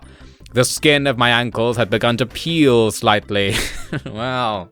So we walked for 2 hours not talking about anything in particular. Gibbons is coughing into her arm. Watanabe's head movements signal trepidation. And calm, collected Agostini has noticeably sped up the effort. And then, a buzzing. Oh my god, something gonna happen. Oh, it's Agent Fishburne calling to check. Oh, I thought it was gonna be something for a second. Captain, how's everything going? This is my staticky voice. I'm trying to combine going with talking, and it comes out like this. Captain, how's everything going? Well, if you must know, you fuck. I can't believe Fishburne had the gall to try and check in with us. If you have to check in with me, like every 2 hours, that's such a long time to wait to check in on this dangerous mission. Or what, if you must know, we spent the duration of this trip, learning about each other's bodies. Learning about each other, huh? Yep, and in turn, learning a little more about ourselves. The real thing we explored in the caves was ourselves. It's poetic, don't you think? Only if it's pertinent to the mission. I don't even know what the mission is. I don't think any of us came here for that. Yeah, so that part's not going so hot. I mean, it's definitely hot. I mean, you should see what Watanabe is getting up to down here. Woo-wee! I'm glad it's dark. I'm glad our flashlights don't really work. I don't really want to see what he's doing, okay? Might as well keep going for a bit, we eventually conclude. I think we're getting close. Just a hunch. Oh, a hunch, you say? Yes, sir, one of my patented hunches. Alright, Agostini out. Don't call again. Fuck off. Wait, one other thing. You actually got another call. Guy seemed in a hurry. Wouldn't talk to anyone else. Didn't leave a name or anything. Agostini pauses for a second. I see. Thanks for the heads up. Oh, Agostini, you have such a mysterious private life. People in long trench coats and Phantom of the Opera masks come by looking for you sometimes. I don't know. Agostini out. Never mind that. It wasn't much longer before we turned back around, and the crew said nothing the rest of the way. It was a bust. So there you go. We spent 2 hours walking into a huge tunnel. Nothing happened. And then we went back, and even less happened on the way back. Oh, I'm back in the well! What a great memory, though. I'm glad I remember that day. The day when nothing happened. Good day. Worth remembering, but now we're back in the well. That's right, I was trying to throw a rock out of the well, but I kept throwing it at myself. So anyway, it's light out. Couldn't say the time. I think oh, back out. Another glitch coming in hot. I-73, got it. Good catch. Hard to miss. Just kind of stops. Okay, carry on. You gotta spare me the many joys of learning about rock tossing. Yes, the meta characters are gonna push us through to the plot. Please, do you want to read more about rocks? Skip all the good stuff then. That's the good part. That's the good part, when he throws the rock at himself. I knew you were a masochist at heart. That's me. Okay, bant's over. They can see everything. And I accepted that long ago. Oh, is he talking to us? Uh-oh. I think we're oh no. Were we too obviously spying on this guy? Now he can hear us. Hate to be a broken record, but yeah, jarring. I don't even know where we are. I'm glad somebody's acknowledging what's going on, or what's not going on, as the case may be. Too far forward? Yeah, let's roll with it. We're in it, you know. We're supposed to be looking for bugs. Oh! Okay. That is the first time I've got that information. We documented a few. Oh, right. You mean bugs and computer bugs? Oh, okay. I thought that was lore. I thought it was saying the point of that mission in the cave was to find insects, bugs. No, but we, out in the Matrix, are trying to find bugs in A Time of Tungsten.html. So that's like the secondary story. We found a few. Let's just roll with it, if you insist. Roll with what? I remember it all like it was yesterday. Oh, time for another hugely boring memory. I remember it like it was yesterday. Cliché, a conceit as that may be. I was resting in my quarters, immersed within the classical, philosophical musings of an earthen Russian, when suddenly, over the intercom, ushered a nervous-sounding, yet declarative Captain Agostini. All hands report immediately to warm my body with your warmth. No, she says, go to the conference quarters, regardless of your current doings. That's an order. So this time, we're not going to miss the meeting. This is a development. After realizing that people don't always read their emails, Agostini installed this new intercom system where she can just shout at us when there's a meeting. I soon would find out that Agostini's shift in tone was merely a formality. Oh... The tension was risen slightly. What? She's never so serious. This must be something really bad. I rush outside. It wasn't. Another great scene. A result of her superiors listening in to her demeanor as a captain. At our oval-shaped conference table, which contains more seats than there are crewmates aboard the Gargantua, by the way. Remember that for later. Chekhov's seats. Sat a handful of my crewmates, including, if my memory serves me correctly, which I guess we can contest that, she's about to talk about the device. Oh, yeah. It's probably a weird thing to have happen to a person. Tell that to Watanabe. I can't really imagine having that thing inside you. Watanabe, please! I hear you get used to it. Yeah, no, not for me. Okay, everyone comes in. The tired-eyed are confused about the nature of the disturbance, such as this one. One by one, they seated themselves in whatever vacant seats about the table which were available. Wow. Well, that explains something, doesn't it? So how many seats are left unfilled? If we'd really gone through the crew manifest, we might be able to work that out by doing some counting. So few open that they could not easily display their biases towards certain crew members. What? Oh, I see. So there were so few chairs available to sit down in that they couldn't sit with their besties. No biases were displayed. They're sitting randomly. This is a really wild situation. Once all had been seated, Captain Agostini spoke, as if to herself. All crew members aboard the Gargantua are present and accounted for. Sir? A voice spoke with a sullen and dull diction from over the intercom speakers, which peer down upon from the high ceiling of the conference room. The voice. Allow me to apologize for the early disturbance. It is my understanding that many of you had previously retreated to your resting quarters not much earlier. Yes. You understand well, voice. Think nothing of it, sir. Then allow me to make haste. You have been chosen for something new. I remember it like it was yesterday. Stop saying that. Half the book is just the phrase, I remember it like it was yesterday. Stop thinking about how you are remembering it and just keep remembering it. I didn't realize then what we were doing. The excitement. Myself to Agostini, how do you feel about this? It's not really my place to say. Well, I think it's bullshit.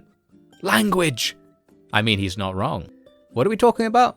So we all think that whatever the voice said, it was very exciting. What's not to be excited about? Well, redacted. For starters, there's the fact that they can read our fucking minds. It's more like write to your minds. Did you know you're in some kind of Shakespeare dealio right here? McTavish to Gibbons. It's just for documentation. So they're putting a chip in our brains to record our thoughts. And I think that's quite exciting. I think that's great. I'm excited by the prospect. What? Have my thought. They're great thoughts. Record them all. And who is they, by the way? Easy. I just fixed that. What? Is that a response to what he said? Admittedly, I'm basing this solely on Officer Gadd's explanation, but... Redacted, don't you think that seems a little naive to just brazenly buy what he's saying? I get that, but do you really think HQ would give us implants that inhibit our ability to work well? See, HQ is looking out for us. Okay, fine, HQ wants to read our minds by implanting things in our brains at all times. Would there be any... What? There's not going to be any downside. HQ wouldn't do something with a downside. After 15 seconds of silence, Watanabe says, I guess that makes sense. Watanabe, you guessed incorrectly. That does not make sense. We should at least vote first. Oh my god. Are we going to advocate for workplace fucking democracy right here? I agree, redacted. So we're 3 for 3 so far. Gibbons, in a prickly manner. Okay, Gibbons.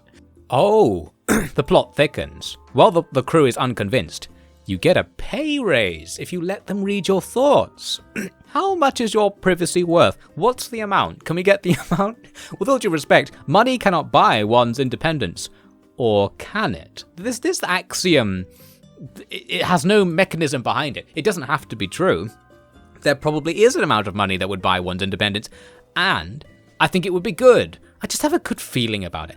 You know, Agostini, ever since you got the brain chip, you've been constantly advocating that everyone else should get the brain chip and quote-unquote join the hive, as you put it. I don't know, but I think Agostini is compromised. We can't trust her opinion. Well, that's the spirit, man. I think the player character, is on board with the brain chip thing, which is a shame. It's settled then. I'll make the call first thing tomorrow morning. I remember it like it was yesterday. I didn't, yeah. Okay, telling him, wait, explain it to me again. It's like this chip. I don't really know what it looks like, but it can't be that big if it's going to fit inside your head. It can protrude out a certain amount, I'm sure. Go on. So basically, it records all the things that we do, what we think about, stuff like that, and it keeps it all in the chip. So it's not like you're being monitored all the time with it. You know what? The first sentence you said does sound like we're being monitored all the time. It records what you do and what you think about. That's a pretty broad spectrum of things it can record. What doesn't? To what extent are you not being monitored? If it's only not your actions and thoughts that isn't recorded. There's probably something private about it, but I can't think of what it might be at this time. Do you realize how creepy this sounds? I don't think it's creepy at all, really. Ever since I got the chip, I've been happy. I'm just doing what we can to make things move more efficiently. How does that increase efficiency? Now we don't have to talk to each other because we can spy on each other's internet logs instead, and that saves time with communication, you see. I went to explain how this was, in fact, important to my livelihood, as it's increased my unit's favorability to have bigger and more meaningful missions to us. Like, if we go along with what the commanders say, they might make us do something more interesting than walking for 4 hours in boring silence in a pitch-black tunnel. What even was that mission anyway? Didn't even find a cool insect. It sounds to me like you're brainwashed or something. Yeah, it does sound like that. Your brain is your brain. Yeah. Can you disprove this point? It's not meant to have stuff shoved inside of it. Well, meant.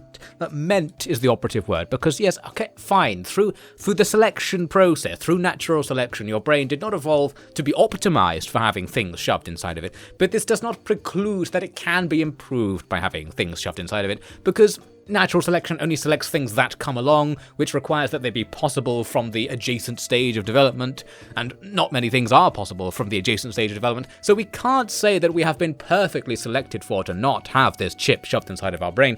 I think Darwin would agree that the next step in human evolution is to join the hive. Oh, you make a convincing argument. I went on to explain he was being irrational.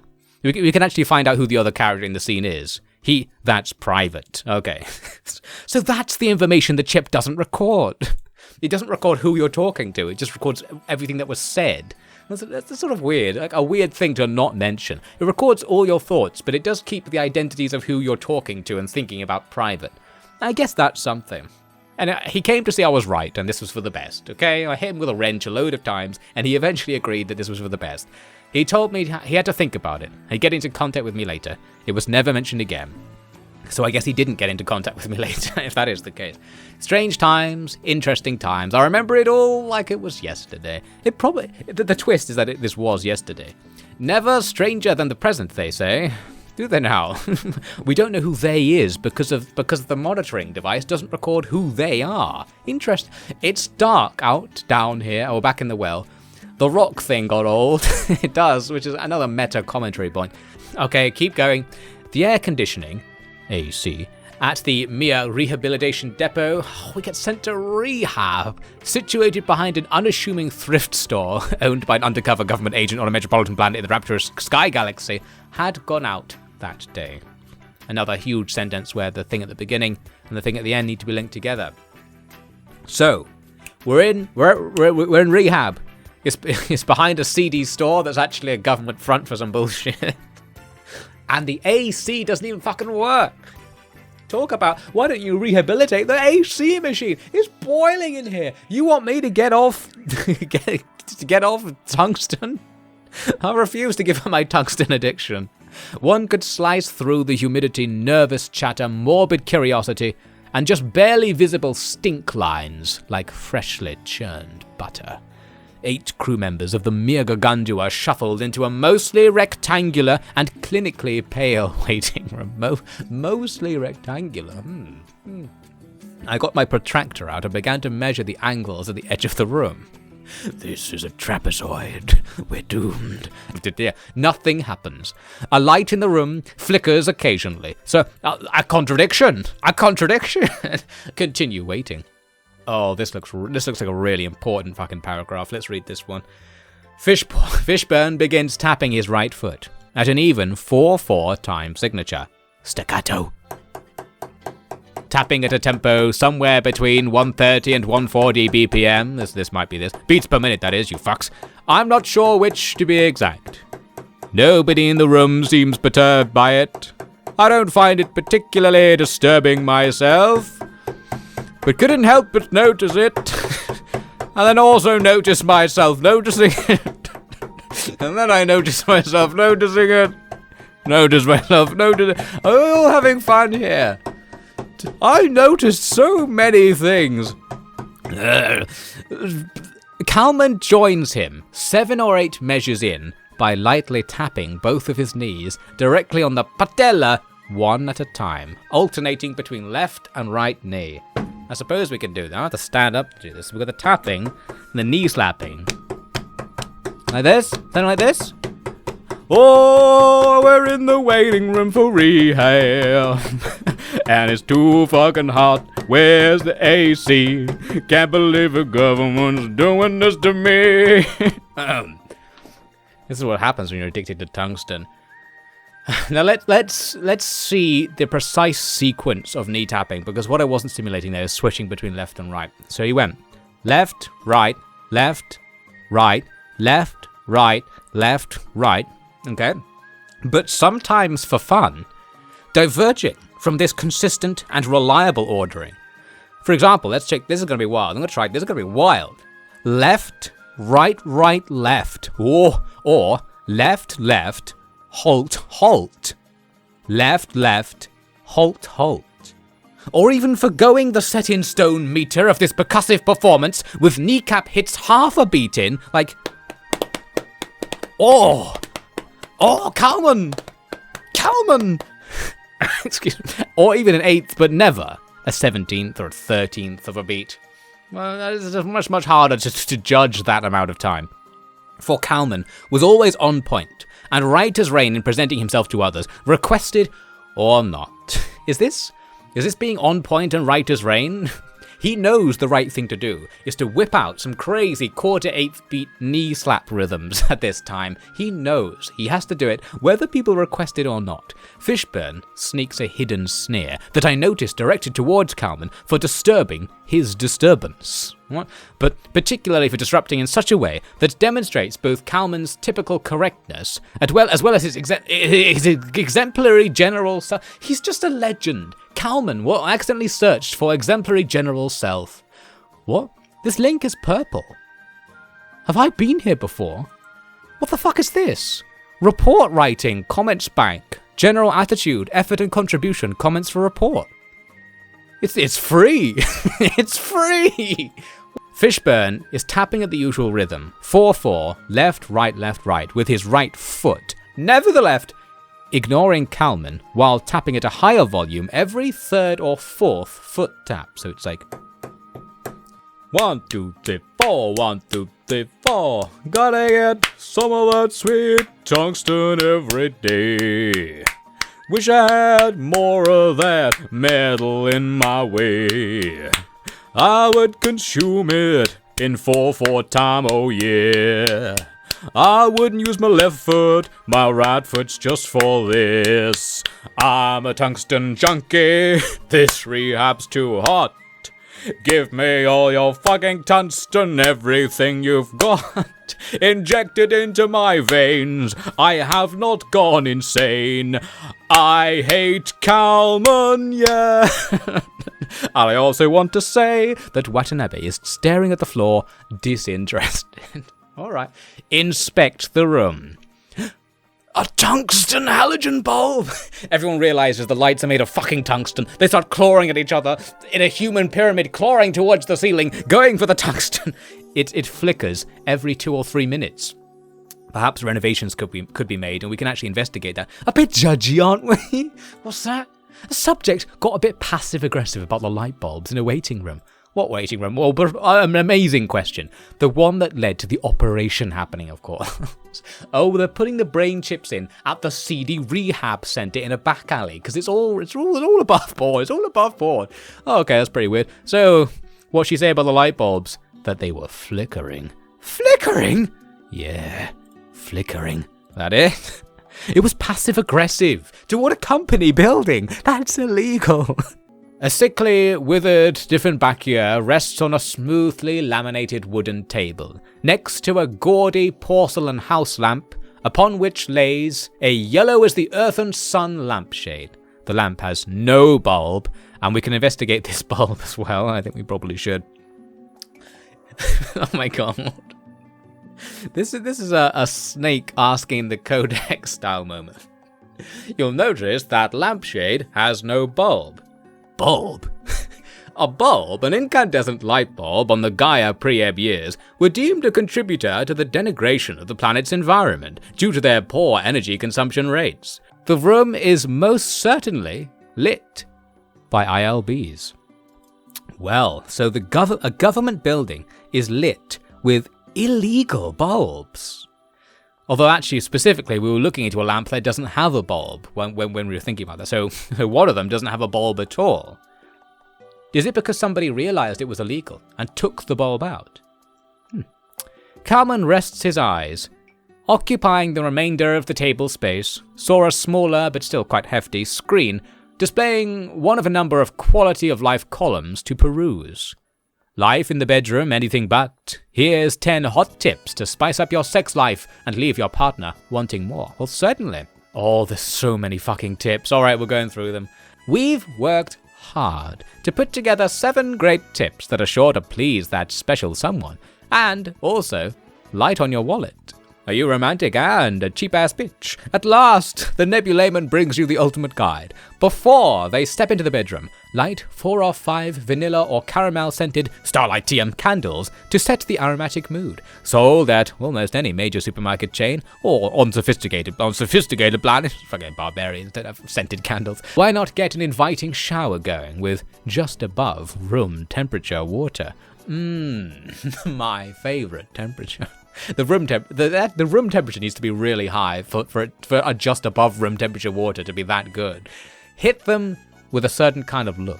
We all know the one we're talking about. To get them to join you for a steamy shower. You don't even have to say anything. Just one. You should be able to communicate this with a look. You know, raise an eyebrow. Oh, that eyebrow. You're saying you want an above room temperature shower. You want me to stand in some above room temperature water with you. Oh, firmly caress their body parts. You'll find one somewhere. Don't be stingy about groping their you-know-what. And if you don't know, you'll find out soon enough. Throw on something to watch. Editor's note. Love of the Ancients, Breaking Bad, and Meet the Super Colliders are Office favorites. Nothing more romantic. Just get some Breaking Bad up in here. It's for 400 years there was nothing better came along. Put fucking Breaking Bad on. It's 2487. I'm bored, right? I'm bored having sex with 9 people with 36 heads between them. Let's just watch some fucking Breaking Bad. Or you can put a sensual record on. Get the vinyl out. It's 2487. Where's the vinyl and the Breaking Bad Blu-rays? For maximum productivity in lovemaking lounging. Oh, yes. Watching Breaking Bad is one of the most productive things you can do. Like, imagine a sexual relationship where you didn't watch Breaking Bad constantly. So unproductive. I'm back. What was I doing in Time of Tungsten last time? I was sitting in a waiting room. Any second now, there's going to be a huge robot battle. I just know it. I'm ready for it to happen. Wait. Some intense Time of Tungsten gameplay. 15 minutes or so had passed. It feels like weeks. Still no signs of life were present. I thought earlier in this scene there were other people with us, whatever. The tapping had not stopped. Likely, it will not. It was like a metronome. It took all my willpower accumulated over redacted years. You don't even know how much willpower this took. To not join in with the now seemingly drumlines worth of tapping friends. Oh my god, we're all being sent into this mind trance by the guy who's tapping his foot in the waiting room. We're all being entrained to the rhythm. Once I hear the beat, I can't help but move my feet. Excuse me. In truth, the deadpan scene suggested to me a situation gone awry. Newman asked concerningly what was going on. An extremely good question from Newman. I think we're at the rehab center to get our brain chips put in. The brain chip that records all of the juicy details of your life for the weird people in the Matrix to read, such as that time you forgot to go to a meeting and they'll be like, oh my god, play that scene back again. Remember that time you missed a meeting? Glad that was recorded on the brain chip. Although, wait, surely we can't be getting the brain chip in this scene because we already had information from the earlier scenes before we had the brain chip. Or does it go back through your memories and put those in the chip as well when you get it in? Well, maybe, let's find out. A few minutes later, Newman asked, what the hell is the big deal? Another great question from Newman. And before Agostini could reply, looking slightly dismayed, but ever so gentle and captainly, oh, Agostini, blah, blah, blah, blah. I have to sneeze. Hold it in. More intense gameplay. It's made obvious that I intended to release some nasal excrements, sneeze loudly and disturbingly, and thus I feel that having not sneezed was somewhat of a wasted opportunity. You're right. We missed a big chance there. That could have been a turning point. Just forget about it. I sneeze into my sweaty right armpit so as not to let the particles travel unto my comrades. A couple of seconds go by. This is so tense. This is like a Mexican standoff. Watanabe glances over at me, whispering, God bless you. Like, what? And I thank my kind crewmate for his blessing, regardless of my religious affiliation. Gesundheit, let's go further into this. This translates from earthen German to earthen English to health. It is often used as a response to sneezing, i.e. not exactly properly used with this specific context. What?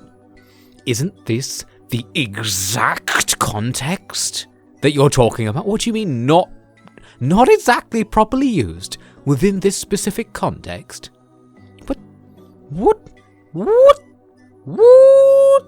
The buzz from the halogen light bulbs reminds me of visits to the dentist's office as a youngling.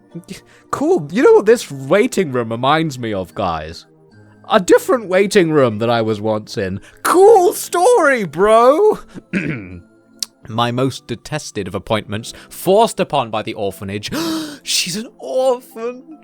A sad twist in the tale. Well, it's okay. Soon we'll be Agostini's body heat provider and we'll be happy again. How those wicked dental hygiene practitioners would haphazardly violate one's personal space. Nay, their bodily innards, indeed. Well, it is part of the profession. Fucking dentists, disregard. The cool air conditioning returns. I wonder where it went. Easing my nerves slightly. I can feel my body temperature start to decrease, degree by degree, slowly cooling my innards. Yes, boring. This is boring. Suddenly, as if having heard our bored and benign pleas for resolution, and having sluggishly crawled over to the microphone to tiredly quell our concerns, a woman spoke, muffled and monotone over a speaker, set up in a corner of the room, the wires attached to it siphoned through a hole, leading to who knows where. You have been summoned today. Silence. Beating hearts like trash compactors. You gotta get that checked out, mate.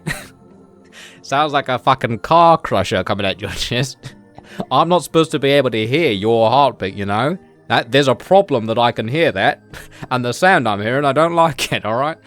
You lucky few have been chosen to help usher in a both great and grand new era of materials extraction and deportation. Yes, a true hero. The current era of materials extraction and deportation was so unsatisfactory. We need a paradigm change in the world of materials extraction and deportation. And by that I mean I'm putting this chip in your brain that spies on your thoughts. This will probably usher in a new era of materials extraction in some way. Now, get in the chair. While our designated medical practitioners prepare for the operations to come, please speak to how this makes you feel, and try not to be shy, if you so please. Well, each one of us glances at each other, not with a gestation of the head, but with a dart of the eyes. Even more Mexican standoff references. Mayhaps due to some nervous tic, or an omnipotent apparition alerting us that regardless of the current state of our not having been poked and prodded upon by medical censors, our delicate skin pried open from deceptively sharp surgical knives, maybe even our eyes gouged out for good riddance. Who knows? We should ask your doctor what the surgeon's going to do to you in advance. Don't just go to any surgery that opens up. They're doing a surgery today, let's go in for it. I wonder if it'll be eye removal. That'd be funny, wouldn't it? Something might be watching over us. If you don't like that something's watching over us, you're gonna hate the brain thing that reads your memories, let me tell you. Despite the reinstated AC, I revert to my previous heated, uptight, no-good state of being. Agostini is the first to acknowledge the dreary and delirious-sounding voice. I believe that each of us are more than fine, you'll see, good ma'am. What is happening again? More than ready we are and eager to help usher in an era of higher prospects for the materials extraction assembly. My body is ready. I will sacrifice my very mind to the materials extraction assemblage. And I presume in return they'll do something equally important for me. Maybe they'll extract my precious bodily materials. But would anyone else like to speak? Remember, each of you is valued by us. And I don't think so. The captain already offered up our bodies for science. I don't think we get a say in this. For a gut-wrenchingly lengthy 10 or so seconds, nobody said anything. Oh my, another intense moment in A Time of Tungsten. 10 more seconds of nothing happening. Agostini and I lightly pantomimed towards the other crewmate. What does this verb imply? Gesturing to Kalman, McTavish, Fishburne, Gibbons, Newman, and or Watanabe. Anybody? Shouldn't it be and? Or? You can't put an or statement in the narrative. Which one was it? Just to say something, but appease the voice over the speaker. The wait was unbearable. Newman, in something of reserved manner, chose to speak first, saying only, I was always curious about new technologies. This is my singular opinion, of course. For me personally, this is very cool. Nobody spoke. Her words, while sincere, seemed perhaps unnervingly directed. This is good. Good! Nobody said. Nobody spoke. A minute passed. Another minute Let's break it down. What kinds of time units are going to be passing in the next scene, I wonder? Nobody spoke until... Well, we're actually doing this, so two of you step inside. Right, we're actually doing this now. From seemingly out of nowhere. What at first seemed to be merely a pristine and spackleless lime green wall, spackleless, gave way leftward into a pocket of space for a black void that seemingly would not send one plummeting into infinite darkness if they were to, say, attempt to step inside of it. Well, that's good. So a void that isn't an infinite darkness. No, that is remarkable. So this door leads somewhere. It doesn't lead to an infinite void. Is that what we're saying? Now, I'm intrigued. Let's go through this door. Although I would probably be more intrigued if it did lead to an infinite darkness, come to think of it. You shouldn't have brought this up. Now I'm just disappointed. Kalman does nothing, and more intense action. He had a slight frown upon his countenance, oh my god, and Watanabe blinked in an erratic fashion. Why don't I go in? Hey, I'm the main character. Why don't I participate in the plot? Agostini was the first to speak, in her usual maybe, faux maybe, authentic demeanor of confidence. I don't know what that means. A maybe, faux maybe, authentic. The authentic is hyphenated in. This is a 4-word adjective combo. Maybe, faux maybe, authentic. Demeanor. Leave a note in the comments if you know what a maybe, faux maybe, authentic demeanor is. If you were waiting for something to happen in A Time of Tungsten, tune back in. Something is about to happen. We are going out of the waiting room into another room, which I've been promised is not an infinite black void. So it shall be. Come forth, then, and let us make haste in beginning the cranial operation. I trust this doctor. Such a kind and caring demeanor. There's nothing maybe faux, maybe authentic about this doctor. Agostini elegantly arose, she's so beautiful, and I just kind of zigzaggedly ascended out of my seat. What? And just a sort of crazy snake charming dance together for a bit. She walked across the room first, disappearing into the darkness, almost without a moment's notice. And then, can we turn a light on in the next room? Why is there an impenetrable darkness in the next room? I looked back at my comrades, none of them reciprocated. The fucks, they're not going to look at me while I'm going into the void. Likely concerned more with their own upcoming operations. Okay, never mind. I took 4 steps forward, unto the darkness. It was pretty close, actually. This was a small waiting room. It's as if the hole I found myself in, and stranded in... Wait, no, wait. Are you telling me that this scene... The trapped in the well scene was what was through that door? Is this what that cut was meant to imply? We went into the door and then I woke up in the well. Well, so we're back in the hole. Remember the hole part? If you thought the waiting room was great, we're also in a different reality waiting in a hole for somebody to pick us up. After we remembered to set off the emergency distress beacon or something. Okay, we're down to watching the clouds. The clouds appear to move at an incredibly slow pace, but actually can move at speeds of close to 200 kilometers per hour, though they generally coast at somewhere between 30 to 70 kilometers per hour. As well, and most don't know this, but they're not autonomous. In fact, it's the wind which is pushing them along. Most don't know that. The faster the speed of the wind, the faster the cloud will move. My God! I think even the Mesolithic peoples of Earth might have worked that one out. Oh, thank God we're back in the meta section. That's what everyone was looking for. Break for lunch. Okay, she's gonna go meditate. Yeah, we're meditating in the hole. Meanwhile, out in the real world, you're a funny guy. I try, you buy and write. We're having great small talk, the smallest of talk. Oh boy, decisions. I know you don't like ham, but you don't have all day, so make up your damn mind. What bants? Fine, turkey it is. On rye. Mark, you know there's a shortage. You fucker, Mark. On rye bread. Look, we used all the rye resources to make the brain chips that record your memories. I don't know.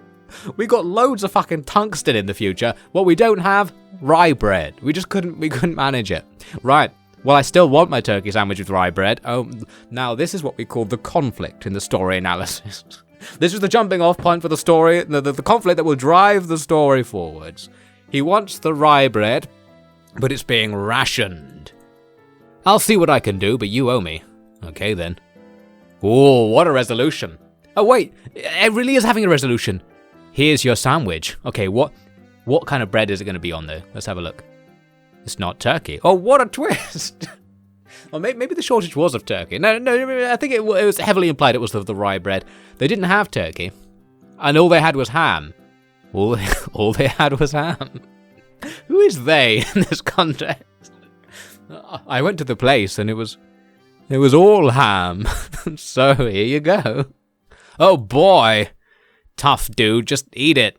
It's food, I guess. So, what do you think so far? A very broad question. About the ham? About the mission, dummy.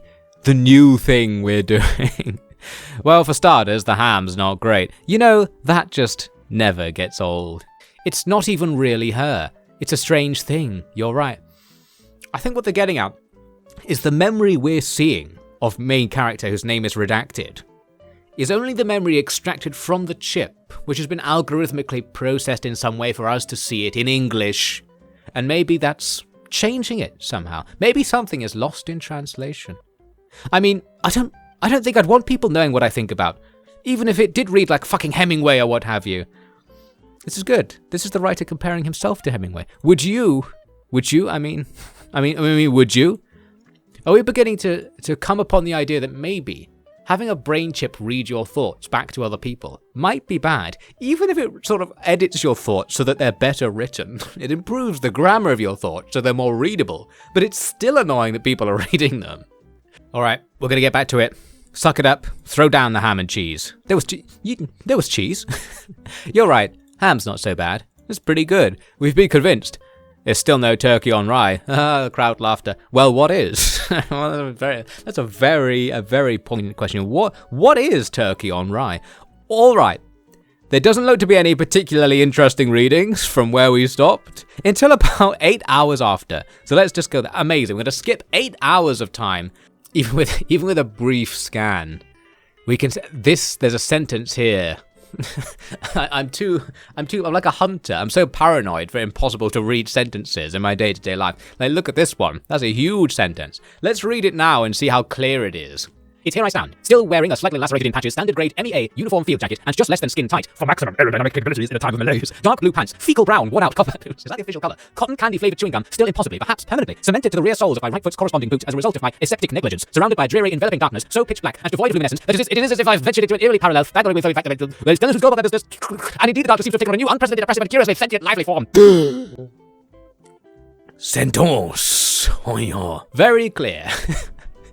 You could cut this whole sentence back and say, nothing happened. Nothing happened. Okay? The year is 2489. I'm stuck in a hole by myself, sawn nourishment and water to quench my thirst. The rain again has subsided. Ooh, the rain? What is this link? I have an aching headache, a roaring stomach, a dry tongue, a tingling sensation permeating the back of my esophagus. The year is 2489, and terribly, I may die here today. Sit on it. Wasn't that a thing? Wasn't that a phrase from back in the day? Sit on it, dude. But I've so many things left unsaid, memories to have, stories left untold. So here's one more.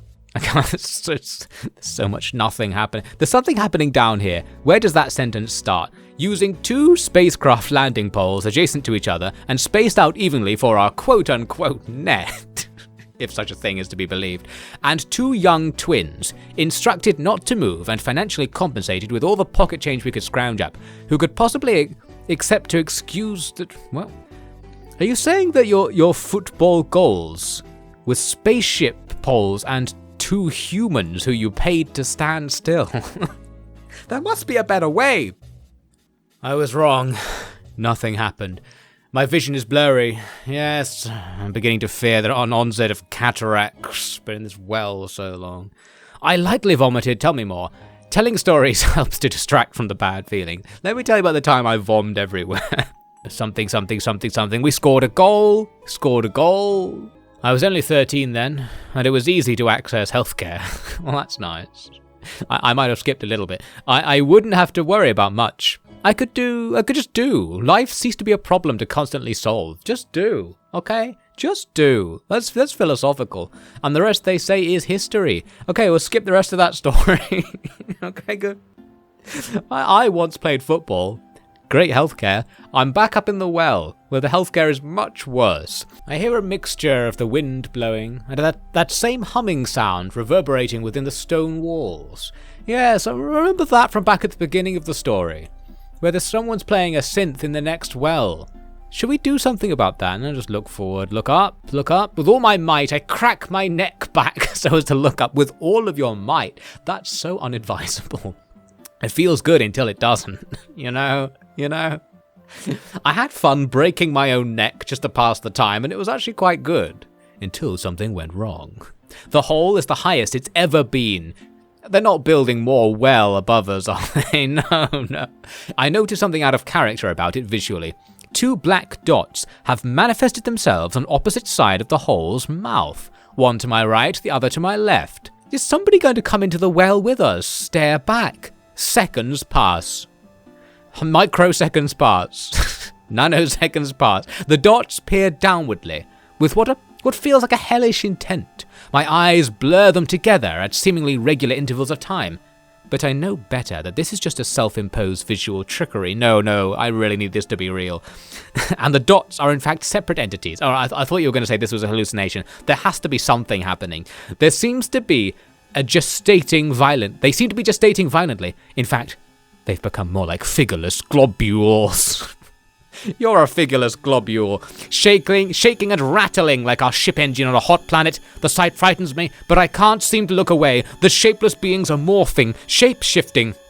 This is an eldritch horror, true and direct. They command my utmost attention. I feel my body freeze up, run to the back of the hole in terror. I thought we couldn't move. There's more space in this hole? Oh yeah, I can't move my legs. I forgot. Shield my vision from these horrors. I can't move my hands, not even separate fingers. I'm sweating. Drops of perspiration fall to the ground. We can flood the well with our sweat and float to the top. No, there's no time for such plans. All they do is stand there, lifeless, motionless, no face, and thus no expression. Cold, calculated, mute, yet still animated, as their outlines seem to vibrate like animated sine waves, whilst retaining their general humanoid form. Most humanoids reverberate like sine waves, don't worry about it. And then, the two begin to coalesce. At this point in this nightmarish routine, I wasn't so much frightened anymore as I was intrigued by what these two figures might do next. Please, just got a quick prayer to Raposo. This has to be something happening in the plot. Don't turn out to be nothing. Please. Okay. There they stood, linked by arms, as if they'd inserted their arms into each other's sleeves. Oh, baby. Just hunched over so as to reach each other, as regular human beings might do. Just doing your standard sleeve play. Even with no heads, they won't stop looking at me. And if only I'd said, no, I won't do this. I won't be complicit in this. Breathing is hard. This damned core. What the fuck? What? Just fuck. Something happened. Almost. Well, you're interrupted. Something almost happened until you stopped it. Felt like something was going to happen there. It's being attacked by a ghost. I don't know. Your vitals are going haywire. Fucking A. Something happened. Weird, huh? Okay, just calm down. You calm down. Don't you tell me to calm down. Just tell me what happened. I was fucked up, dude. I didn't sign up for this shit. What did we sign up for? Jesus, Mark. You act like you saw a ghost or something. I mean, I guess maybe you could call it that.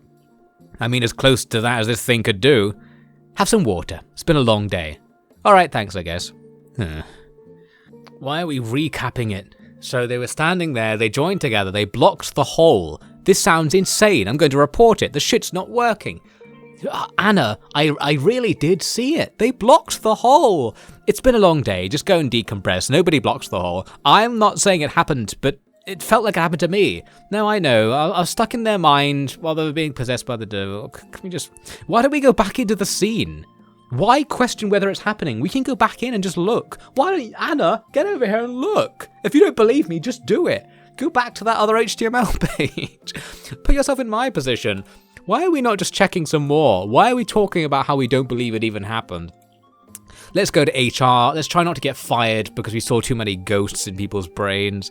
Okay, well, back in business. The headache's still there. I've become accustomed to it in a way. I'm okay with the sweat. The rhythm of my heartbeat has slightly receded to something resembling a normal cadence.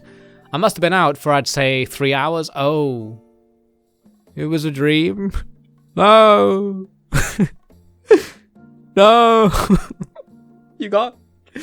What do you mean I was out for 3 hours? No. Don't even bother trying to stand up. I'm too weak. Instead I was standing up in the last scene. My brain's functional. So let me tell you a story. No. Not really. We were so close. I sort of knew that nothing was going to happen because it was putting too much emphasis on it. Like it was building up the tension in such a way that the tension is relieved by nothing happening. So, well, there's another story to tell. Maybe I feel like we're nearly there. Nearly where? Well, we're nearly there. That's for sure. Soon we'll see the ending of A Time of Tungsten, and we'll know what time it is. That's for sure. We'll know. It doesn't feel like it can go anywhere from here, but you never know. I'm gonna pull it out. We're here, on a red screen, for another reading session of A Time of Tungsten. You know this red screen means something exciting is about to happen. So let's read it some more. We are back at it again. It's your boy, Offie D, who was awoken from what I can only assume was a pleasant dream. But this disturbance was rather perturbing. Disturbing, you might even say. Distressingly so when I consider my current quality of sleep. Again, the action, it hits you right in the first sentence. Boom! Haven't been sleeping that bad recently, although I was having a nice dream, and something woke me up in a perturbing way. It's the piercing sound of the emergency alarm system. Yeah, yes. Okay, so something's actually happening. I'm not joking when I say something is happening, and he's going to continue this sentence from here. You could have stopped it quite far back, which emanated into my ears directly due to an unfortunate positioning of the intercom speaker, which comes standard with each crew member's living quarters. My bed was positioned directly underneath it. That's interesting. So every crew member's living quarters has the intercom alarm system, but is it random? What do you mean it's unfortunate? Does each crew member have the intercom in a different place, and you got the short straw, the one where it's next to your ear? Which in some ways is good, because you actually do want to wake up when the emergency alarm system goes off. You're complaining about it, but this is good, isn't it? If you think about it. Idiot. In the center of the room, attached economically to a crew member's ceiling fan, is a rather retro, futuristic, not quite square red light thing. What does it mean to call something retro, futuristic in the future? Who knows? Which is, when it's all, okay, a red light turned on. That's why the screen is red. You see, it rhymes. I know not why this is necessary to have in one's quarters. There's never been an emergency on this ship. The most exciting thing that ever happened was I missed an email. It didn't set the bloody alarms off for that. I can't think of an activity so inhibiting of one's ability to hear that one would not be able to hear, the speaker says. Oh, he's complaining that there's a light and a sound. Why the fuck did they get out of their way to put a light in when the sound was perfectly sufficient? Excuse me. Anyway, whatever. Exhausted from the previous day's work, which was probably walking around saying nothing and doing nothing. I'd probably forgotten to remove my crew member's uniform. Okay, so we're wearing clothes. Well, that's convenient because now we have to get out of bed, and we were only going to put the clothes on anyway. So, why waste time taking them off? I grabbed my emergency parachute. Aren't we in space? But quickly, I shoved it into my rear pack. Oh! And exited through the door. I also exited through the door. Never mind. It locks behind you when you leave. Well, I hope you took the keys. Only now do I remember I'd had the door on autolock. And I left my personal identification keycard. Oh no! He's locked out of his fucking room! This is worse than the time he missed that email. Really high-level drama. You left the key inside the door that locks it, so oh my god, you're gonna have to get the guy in. You're gonna have to ask the captain to use their key to open it. It's gonna be real embarrassing. Hopefully one day, I'll need it again. What? I don't know what that means. In the hall containing my room, and each of the other crewmates, save for Captain Agostini, everyone else, sans the mutually forgetful Watanabe, had their doors, wisely, propped open via their individual auto-lock systems, so everybody else didn't get locked out of their room on this particular occasion. This was the occasion when you were the only one who got locked out of the room. So embarrassing! You're supposed to prop it open with something. Use an inanimate carbon rod, for God's sake. The scene can only be described as being one of endemic panic. Gibbons, can somebody explain to me what the hell is going on? The door, it just locked on its own! Well, Ms. Agostini must have triggered the alarm. But she's not there. Oh, yeah? No shit.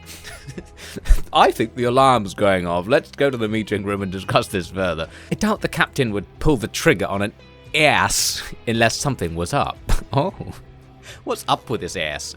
Let's just go see what's up before jumping to any conclusions here. Oh my god, Fishburne. Oh my god, Fishburne. Oh, he's spitting. Fishburne's spitting. Why don't we find out why the alarm goes off? I'm glad we had this meeting and came to this amazing conclusion. Let's go and find out why the alarm's going off. After 20 minutes of deliberation, we decided to investigate further. We went to the meeting room, which is where we go whenever an ass is activated.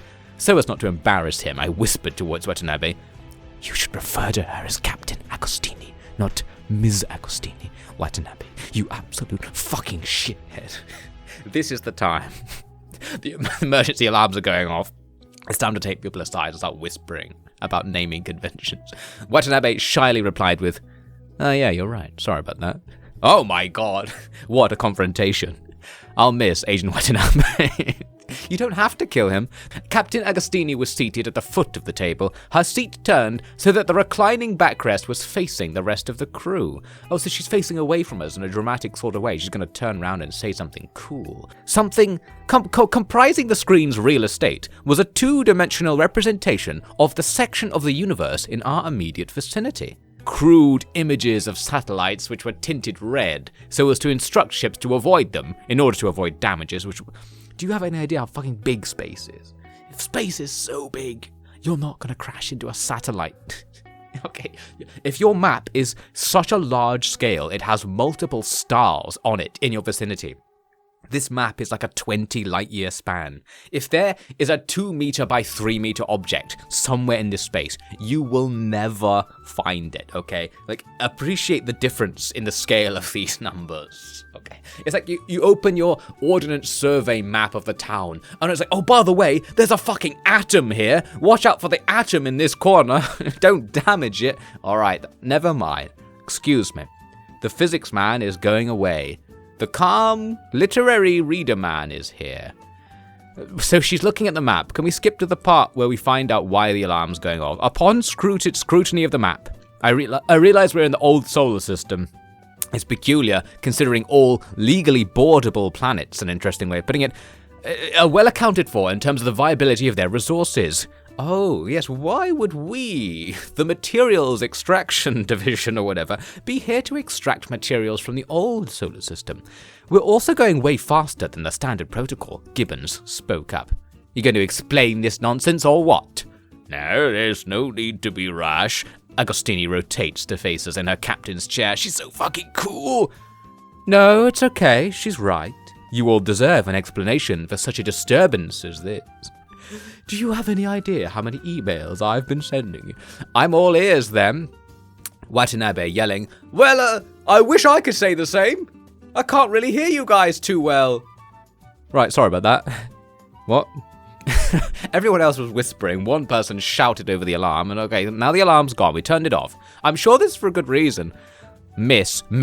Look, it was me earlier complaining that we're not referring to Agostini by her rank, because Watanabe was calling her Ms, and we call her Miss. Well, shouldn't we say, I'm sure this is for good reason, Captain, right? Well, it's for a good reason, for sure. I have a problem that needs solving. Oh, Captain Agostini, I will warm your body for you. A problem, Captain, Watanabe whispering to me. I thought you said not to call it. Yes, it wasn't just me. Watanabe noticed the hypocrisy of redacted. Kalman says, what do you mean by that, Captain? The correct use of the rank? What kind of problem? Like a lady problem? Not to come across as chauvinistic, Captain, but I'm sure I could be of some...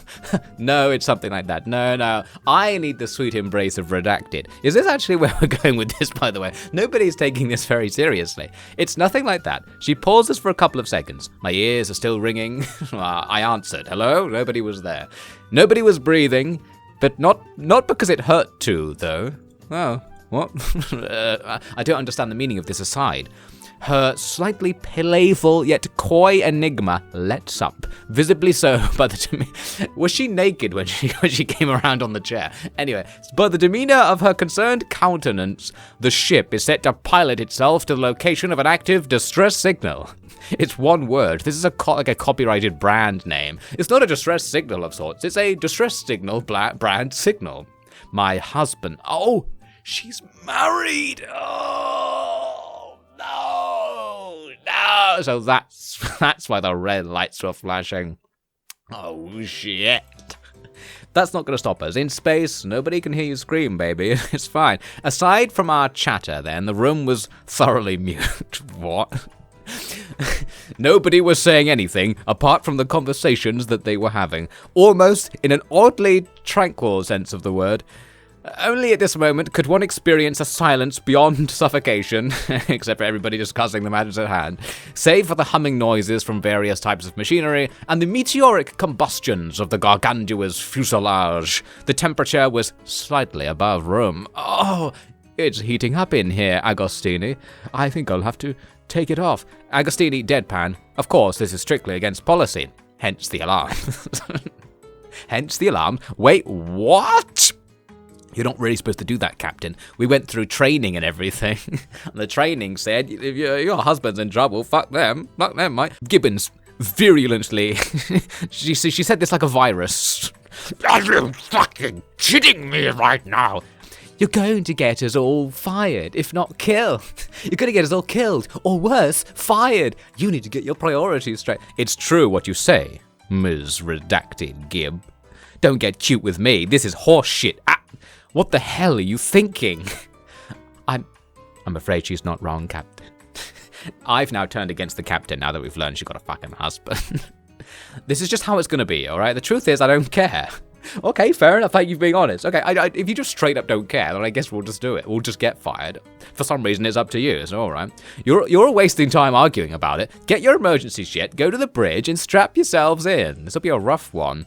I mean, where are we going? Earth? That sounds fucking bullshit. I paced myself toward the hall, back to my personal quarters. The others had ran out the door in something of a panic, before about facing in realization that I really couldn't think of anything worthwhile to take with me in whatever journey I was about to face. Going to the galley to gather supplies would take far much time. You're right, there's no time to take food. Let's just jump out of the ship and use our parachutes. So we'll go down to what are we? Agostini really didn't give any details about what this was. Gather up everything you'll need. Well, what do we need? Just get everything you'll need. Okay, well, I can't think about. I don't have anything useful. And as we mentioned earlier, I'm actually locked out of my room anyway, right? I was, of course, completely mistaken in this judgment, lacking any and all foresight, which could have assisted in my current predicament. Oh my god, I should have taken the whole escape kit. Is this how I got stuck in the hole? I was so unprepared. There I stood in the hall of our living quarters, for once, sort of snarky aside, afraid with an uncertainty not felt since that fateful day back at the orphanage. Had Agostini really been married? We can look into it further. It felt like it's happening at once. As in the beginning, ever it shall be. She was always fucking married. Their doors left open, my crew members were rushing back to pack their vital belongings into their well-fortified knapsacks. I fired several bombard cannons, but the fortifications held up strong. There I stood, wide-eyed, frozen, bag in hand, dangling, kissing the steel flooring. But that's just what I do. Knees weak. I was ready to collapse there. Unsure. We're so devastated by this marriage revelation. I don't care that there's a red alert, someone's gonna die, and we're supposed to rescue them, even though we're gonna get fired for doing it. She's married? She didn't say anything about that before. I could hear their chatter amongst themselves, their messages of outrage delivering themselves from the confines of one room to the next, to and fro. I couldn't see any of them, but I didn't need to discern who's who. You can literally recognize their voices. You're on the next level of sensory perception. Kalman, divorced from his usual calm character. What the fucking fuck? What is this shit about? An extremely good question, Kalman. Nobody's explaining it. Dirty clothes and discarded cases of toiletries were being tossed haphazardly from their rooms to the hallway. What the fuck? This is a cartoon packing sequence. What? She didn't tell us to actually bring anything in particular. Don't, get all the empty cases of toiletries. They littered the floor in trash mounds fit for a dumpster or a planet void of harvestable materials. And now that Agostini is married, she is like a planet void of harvestable materials to me. Unlivable and worthless. She's a bullshitter. I always knew it. Fucking worthless. Never liked her. Told you all I did. Already a minute had passed. Captain has said to be back in under 2 minutes. My heart pulsated vigorously. It was just about flung from the confines of my left justified chest. Is this a text alignment reference? Your chest is left justified. But from whose perspective, I wonder? It joined the old clothes on the floor. Okay, so your heart fell out. I don't know what to bring. I've got so much crap here, and I want to bring all of it. McTavish, orderly as ever, was the only room where the acoustics of the hall had made it clear he wasn't in a frenzy, so much as he was in something of a disconcerted resolve to his infrequent murmurings. Like how I imagine a disappointed parent might feel towards his or own kin. Everybody's devastated. She was flirting with everyone on the ship, and she drops this husband bombshell on us. everyone's screaming, tearing their rooms apart, throwing their toiletries out into the hallway. This is bullshit. You're right, Gibbons. We should get together to teach her a lesson or something. We can still flirt our way out of this, guys. Fishburne, just loud enough to be heard over the mania. Hey, N, do you need me to pack anything extra? Newman says nothing. Probably 45 seconds left. Newman, did you leave anything here you'll need just in... I couldn't stand to hear their voices anymore. Why? That's a very inoffensive thing to say. Do you want me to take anything for you? Oh my god, hearing that, I realized he was my true enemy. I turned to the door and ran so fast, it barely had time to open itself for my exit. I took the elevator up to the bridge. The ride up felt... unnervingly slow. Oh, no. Did you see what they did there? It was during that ride that I remembered I'd left my emergency pack back in the quarters. Why didn't we think of that before? We sat there thinking about how we didn't have anything to take with us. I guess we could take the emergency pack. Nah. Would I see that pack, that computer, that room ever again? What if he called? Or the husband? We could kill the husband. Agostini stood at the front of her room, hands grasping around each other behind herself. Exterior view windows abound. Oh, she wants everybody to watch. It was finally made clear to me how briskly we truly were moving forward towards our destination. How was it made clear to you if you're in fucking space? Alright, oh, never mind. A planet which, from a distance, if viewing this planet out of leisure, one would see a combination of undescriptive swaths of white, a solid blue ocean permeated with dark green and brown land masses. I'm temporarily taken aback by its beauty. Oops, my vision is all but gone. I accidentally right-clicked and fucked everything up. Okay, just close my eyes. Darkness. It was the planet Earth all along. Now that would be a good anti-twist. It wasn't an alien planet all along. Darkness, lungs, the figures left. The figures, that's right, I forgot something was happening back in the hole. It might have been a dream.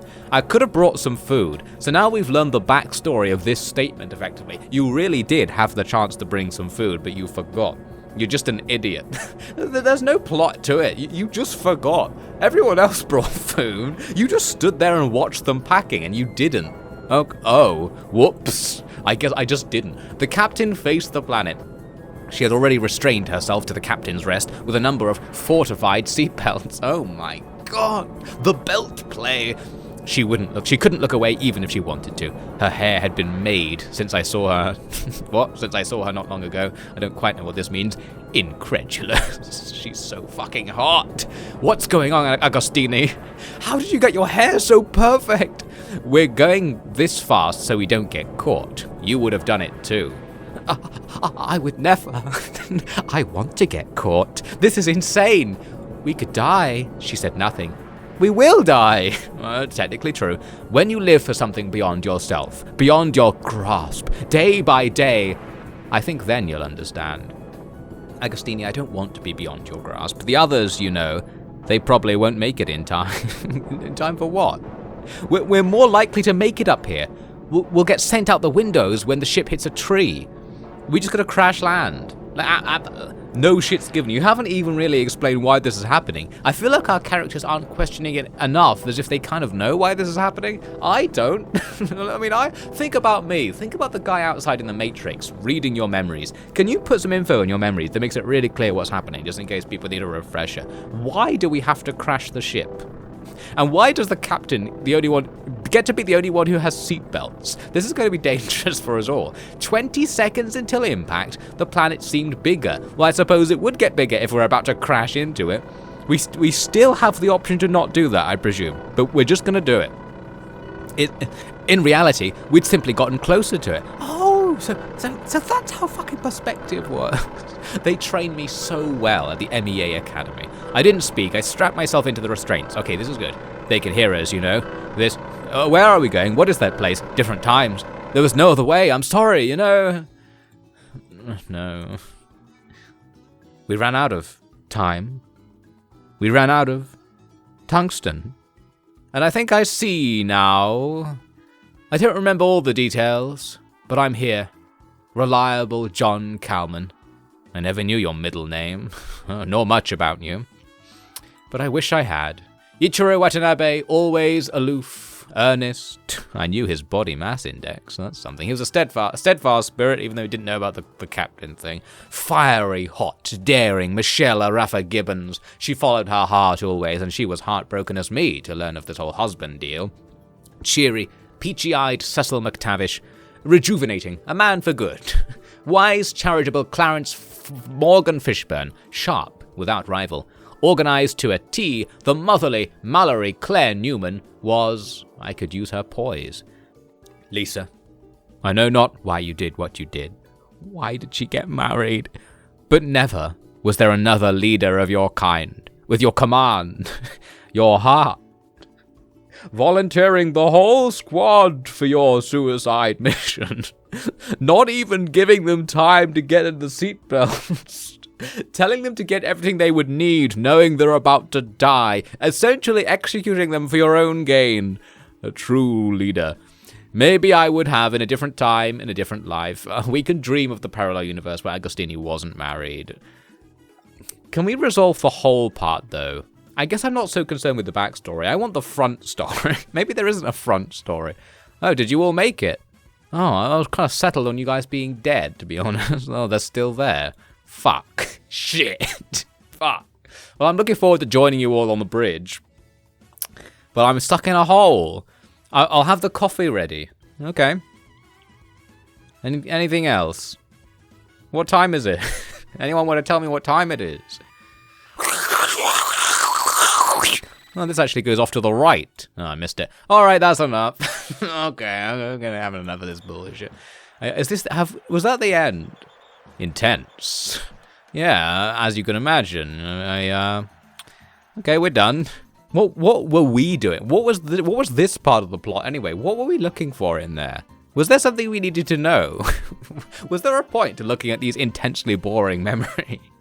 Memories of all the parts where nothing happened. And at the very end, it seemed like something was happening, but I didn't quite know what it was. And maybe the main character didn't know either, so we didn't get to find out.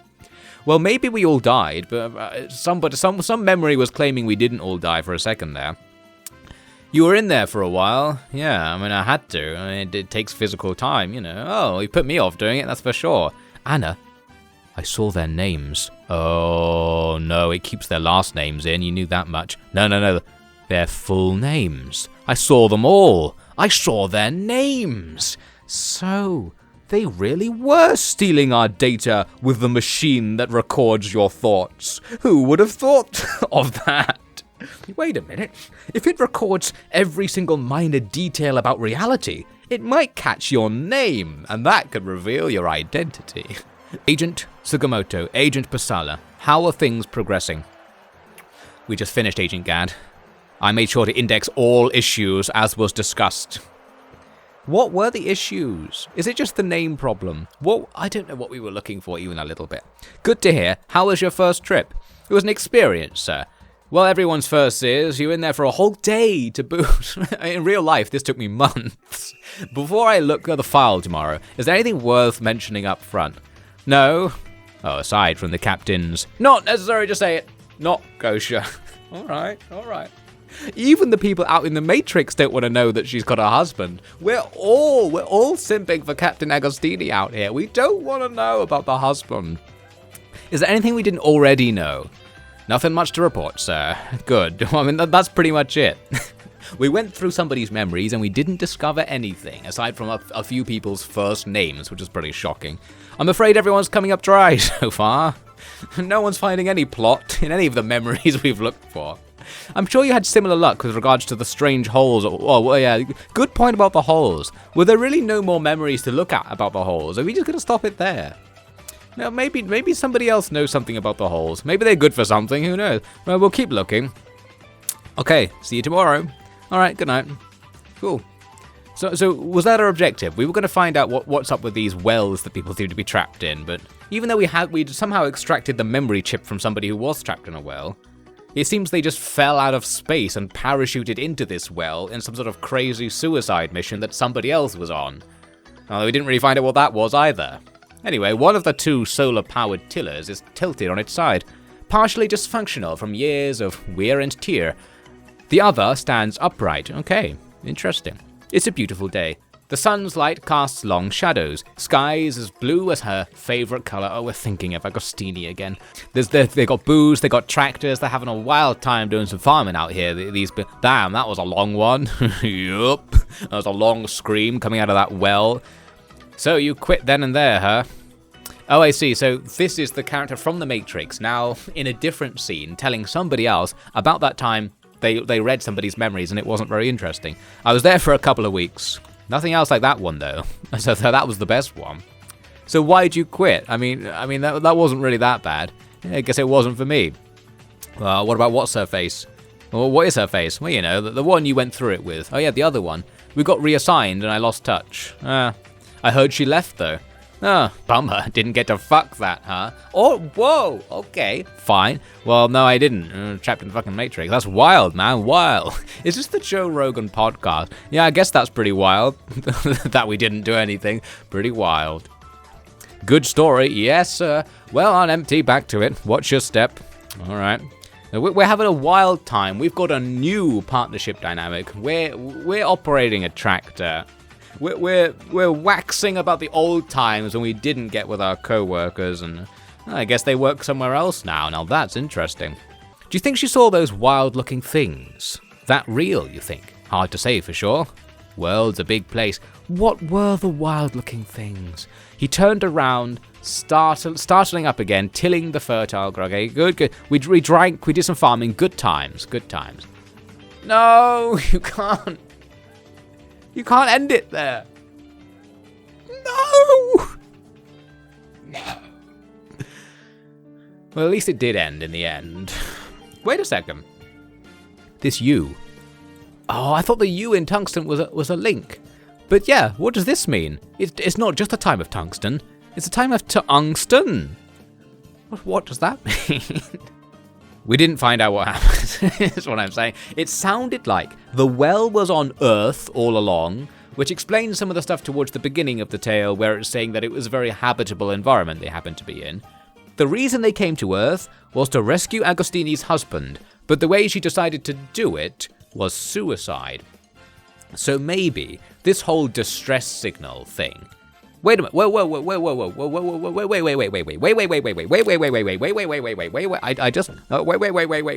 We're having a breakthrough. Literary breakthrough. So do you remember ages ago in the story, there was a slight story point about the narrator turning on a distress signal, wasn't there, right? Because when we were first trapped in the well, we discovered the solution was we would activate our distress signal to get rescued from the well. And then we just sat there. So is it the case that those well sequences were actually from the perspective of Agostini's husband? Maybe I was Agostini's husband in some of the story, okay? That's really all we can take away. We've got quite a lot of credits to go through as well. Extremely good and detailed crediting here, so this is very responsible, very responsible. Okay, seriously, guys. I found the secret to A Time of Tungsten. I presume I have. Look at this shit. Okay, look at this shit. What do you see? We're looking at the credits, and I was just watching the video back, and I noticed that it's not just that U that I talked about that's underlined. Several letters are underlined. There's one here, and you know what? If you go through the credits frame by frame as I scroll through them and look at all the letters underlined, it writes the following message. Username. I won't tell you the username because it's too funny. Password, and then gives you a password. And you remember ages ago in the game, there was somewhere you could put in a username and password. Welcome to the only people in the universe who found this. Surely, me and you right now are going to play some more Time of Tungsten. I'm going to have to go find where in the game that thing was. It's good. No, we're back to the start. Oh, I can't believe this is happening to me again. Can't believe this is happening again. Okay, we're in the room. Look at the screen. Turn on the screen. Oh, okay, it wasn't that hard to find. Okay, if you recall, what I wrote in here was something like, ya boy Offie D. Here's what I think the secret code says. It's ya girl Lisa. Lisa Agostini. I was pretty close. The password looked like it said like depth, but I read it as having 2 P's. Like DEPPTH. It wasn't that. Depth. Welcome to your home screen. Unit 9307, Captain Agostini. We're in! We fucking hacked, Agostini! We did it! Okay, what does this change? I seem to have stumbled upon Captain Agostini's personal login information. After typing things at random for thousands of years, we've got it. Hopefully she isn't alerted to such insubordinacy. Such a heinous act could surely have one evicted from the Mia and even potentially arrested. But it is tantalizing. Read anyway. Against my better judgment, I proceeded into the daunting collection of classified documents that is Mia Captain's home screen. There are tons of uninteresting looking emails. Oh my god. And voice messages to and from HQ. How drab. It barely appears as if Agostini has anything resembling a personal life. That is, until I stumble upon a half-written email, which is yet to be sent. Read the email. It's too redacted. I'm sorry. It's okay if you don't want to do this anymore, I get it. But please come back. I don't know what to do. Everything's just so hard, you know. I don't understand where you went. But I know I'll find you. I have to. What else is there to... The email cuts off. Oh my god. She was having husband trouble. We really did have a chance. Yes. Yes! Is that the point of this? Okay, so she was on the rocks. This relationship was in trouble. Her husband's run away to hide in a hole, I presume. And she was not happy. We can send the email. Okay, send the email. I could never. No, that'd be, if you could send the email, maybe you get an alternate ending if you could then played through the rest of the game. But I'm glad it doesn't do that, because I don't want to play through the rest of the game. Okay, we saw it. The secret, Agostini, was she was on the verge of not having a husband. Until she decided to go find her husband's distress signal and die. Maybe she was depressed. I don't know. I like to think that this must be the secret good ending, because you had to work to find it. Yeah, girl, Lisa, so good. What a username. That was her official work username as well, with the MEA. Cool. Good username. Log out. I've seen enough. I don't think so. The time is 0613. Looking at the relatively barren plastic desk again. I didn't see this before. Did I read this before? I totally don't remember this. Was this unlocked by doing that? This is the main character's journal. Hi, my name's Redacted, but you can call me T, dear reader. Today is the 4th of March, 1486. Oh, it's a hard day being a medieval fucking space person. Just kidding, it's 2686. What a joke. Again, another example of the stellar comedy that takes place in space. Gibbons, Jesus fucking Christ. You know the type of person that you really try around these people, you know? And it's like, give me a break. Okay. So on the very first day of work, main character hated Gibbons. And we already established that Gibbons did nothing wrong. So the main character's in the wrong here. Okay, there was nothing in there, never mind. Well, there you go. There's even more tungsten. And we discovered the secret. Me and you are the only people who got to see Agostini's steamy, unsent email to the husband that probably tried to leave her, and she's on the rebound. We definitely have a real chance in the story here. Okay. Now back to whatever I was saying. Are you gonna hear my stupid theory about what this game means next? It's pretty good. You can even buy the soundtrack. I didn't hear the soundtrack at all, because I had the sound off, basically. The Time of Tungsten OST was released 4 years after the actual game by popular demand. Oh, Time of Tungsten. Where does the tungsten even come into it? Tungsten is known for its high density, and this plot certainly was dense. It was heavy. I feel like, was this about suicidal ideation or something? With that ending, where Agostini's like, you know what, I'm going to kill us all, but because of a reason. And we all sort of accepted it a little bit. I'm not quite sure. I don't know how, I don't know why, but in my quest for answers, I found A Time of Tungsten, the script, the screenplay version. When are they gonna make a movie? A Time of Tungsten.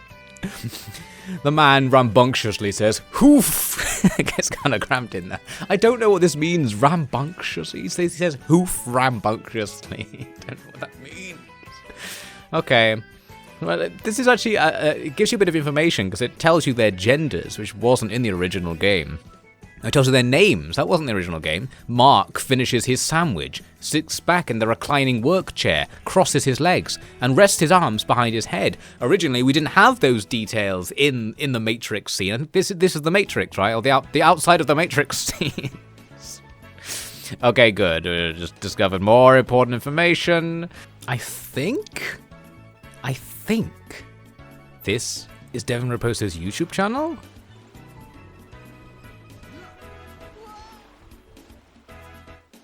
What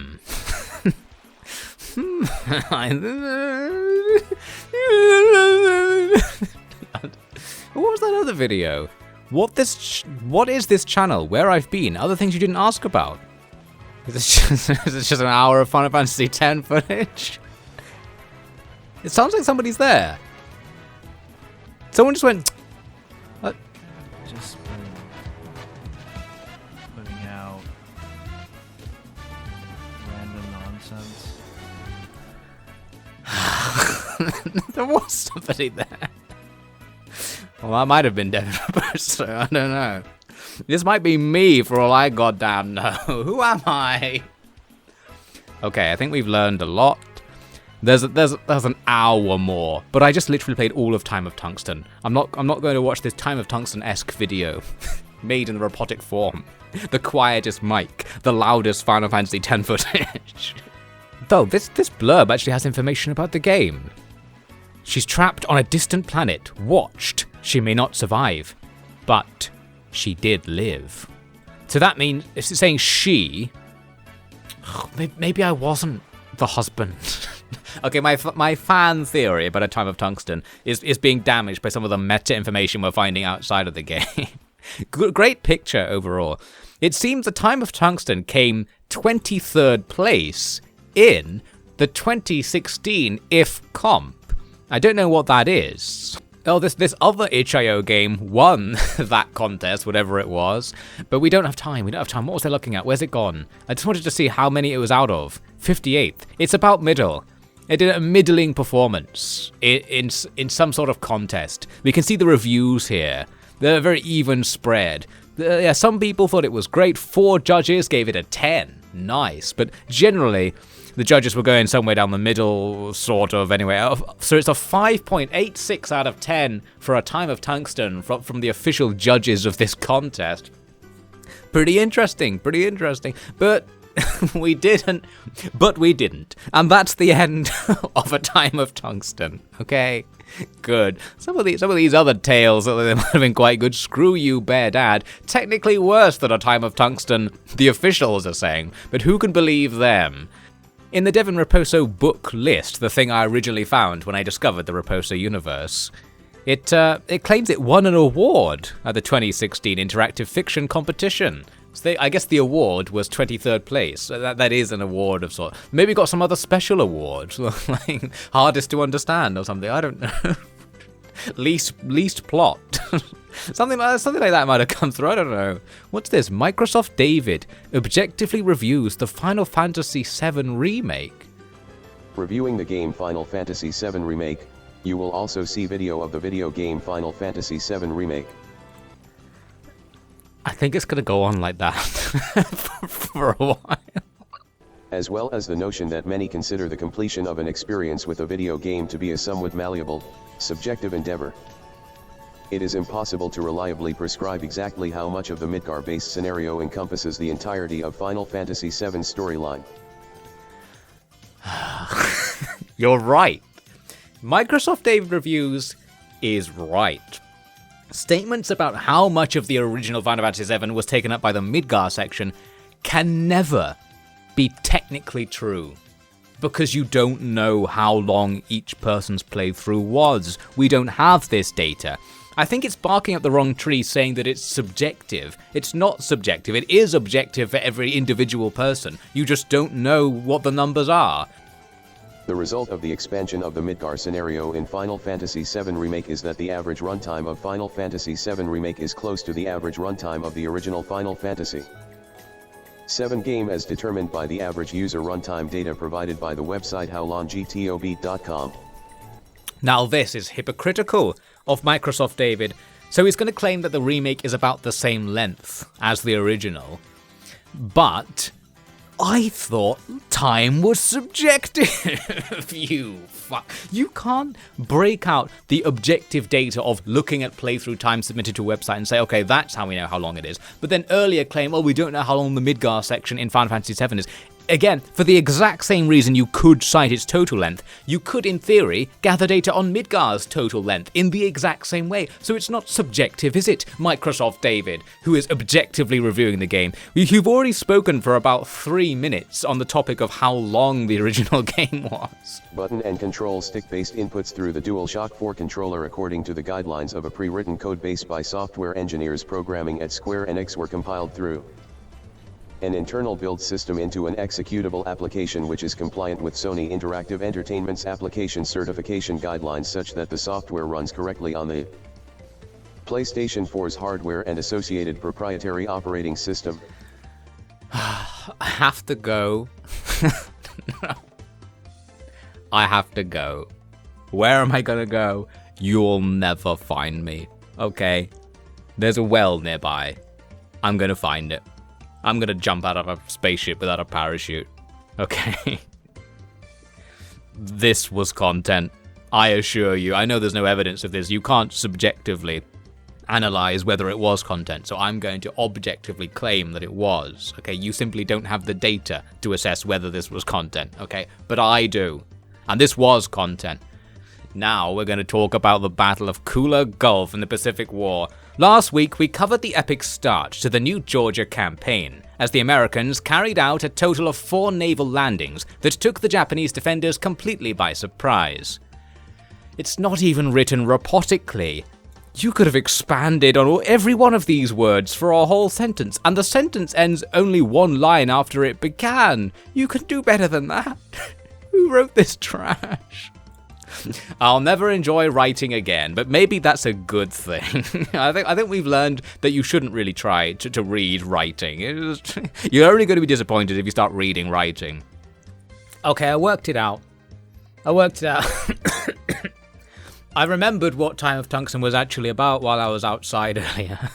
So let me tack this on in case you don't understand what A Time of Tungsten was about. I think I actually hit the nail on the head at some point during it when I was like, you know what, this reminds me of being at university or something. This is about university, okay? That's what it's about. Because think about the ship. Think about the ship that we were on. It had only a few features. It had a toilet, it had a hallway with single rooms in it, and it had an open plan room that was a kitchen and an area with a table with chairs around it. That sounds like the mass housing used for universities, where it's an apartment that just has loads of bedrooms in it, right? Right? And we have this whole thing about the conflation of the shock of Agostini being married with being like the end of the story, with the ship crashing, with everybody dying, and with the main character being flung from that world into the hellish pit world that is real life to some extent, because of Agostini's fascination with their own husband, you see? So this doesn't make any sense in universe. In universe, people would probably talk about what was going on. They'd be like, hey, where are we going? Why did you kill us? And the people watching it in the Matrix might ask questions about that as well. But I think if you simply view this as autobiographical, then that's why it's there.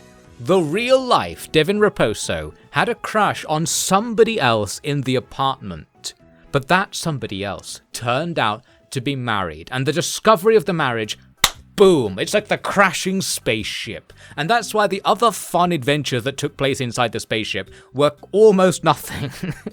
Things like going to the meeting, but you missed the email. Everyone's like, oh, you missed the email. Like, that's the sort of level of high drama that might be going on in a university dormitory where the property manager asks you to go and read the terms and conditions of something, but you missed the email. And this whole thing about the fire alarm, well, not the fire alarm, the alarm, it sounds like a fire alarm to me when there's an alarm in every room. This is probably a health and safety standard for a university dormitory where all the rooms can be locked separately, so they all need their own alarm system. That sort of thing. Well, so that's the truth. That's the truth about A Time of Tungsten, I'm telling you. To some extent, this is a sort of meta explanation from my own perspective, because I'm saying that this game is about university, but the reason I think it's about university is because it reminds me of it. It's like the place I lived in my first year of university. So in many ways, this is the arch. This is me meeting the art in the middle, as I think I mentioned earlier at some point in one of the other itch.io videos. My own interpretation of this game, well, I think it has to be the interpretation. I can't think of another one. It makes a certain level of sense. I guess what doesn't... Well, maybe... No, because... Okay, here we go. I was going to say, okay, if that is the case, then what was the whole significance of the big reveal at the end being that the characters had first names? Like, why was that important, if in this metaphor, in this interpretation of the story? Well, if it is autobiographical... Then the importance is that was actually their names in real life. Like, those characters were people that the MC, the writer, knew in real life. And what we've got is a story that at first anonymized them, but then doxes them at the end as a reward or something. I don't know, like, why else is that important in universe? There has to be an outside of universe reason why that was important. The only sort of piece of evidence we can take is that we know this is from 2016. Okay, we're here on LinkedIn, where we discover, yes, he went to university in 2015 to 2019, 4-year stretch for a Bachelor's of Science, which is normally 3 years. So it probably wasn't very much in 2015. And where's it gone? This game came out towards the end of 2016. It was first published October 2nd. Okay, sure. At least from my own experience, the university year, like, you start living in these dormitories in like September. So there's no way, or I guess there could be a way he quickly whipped this out, and this was an experience from the very beginning of his time in university. It's possible that if we take the 2015 into account, this is written 1 year later, so like during the summer, perhaps, after the university year where he was living at the university. So again, it's still plausible, okay? It's still plausible. The dates somewhat align that he'd be writing about something that happened in a university dormitory at this time in his life. So this could be what this is. But where does the brain chip analysis fit into this? We need one more layer of literary analysis. Let me try and think of something very quickly. How the fuck does that fit into things? No, this does work. This does work. Okay, because the brain chip aspect, this has the motif, the theme of information about someone's personal life being exposed publicly and other people then living through it in a literary form, because it went out of its way to say that the brain chip converts your memories into a literary style or something like that. So what are we doing there? That's a pretty hard clue that the story itself is a real memory converted into a literary style. Actually, dying. I think I just discovered the truth of the universe. Why is the universe punishing me for discovering this truth? It's true. So that's the brain chip aspect. This is related to us looking into the story, okay, and learning this. And that's why the people looking in are shocked to discover that the full names and details of the characters are available, because they understand these characters to be real people who they're not supposed to get information on. So that tells us that we, as the audience outside, the second level of meta, are viewing real people. And it's shocking to us, it's supposed to be shocking to us, to learn that we've been given this real story.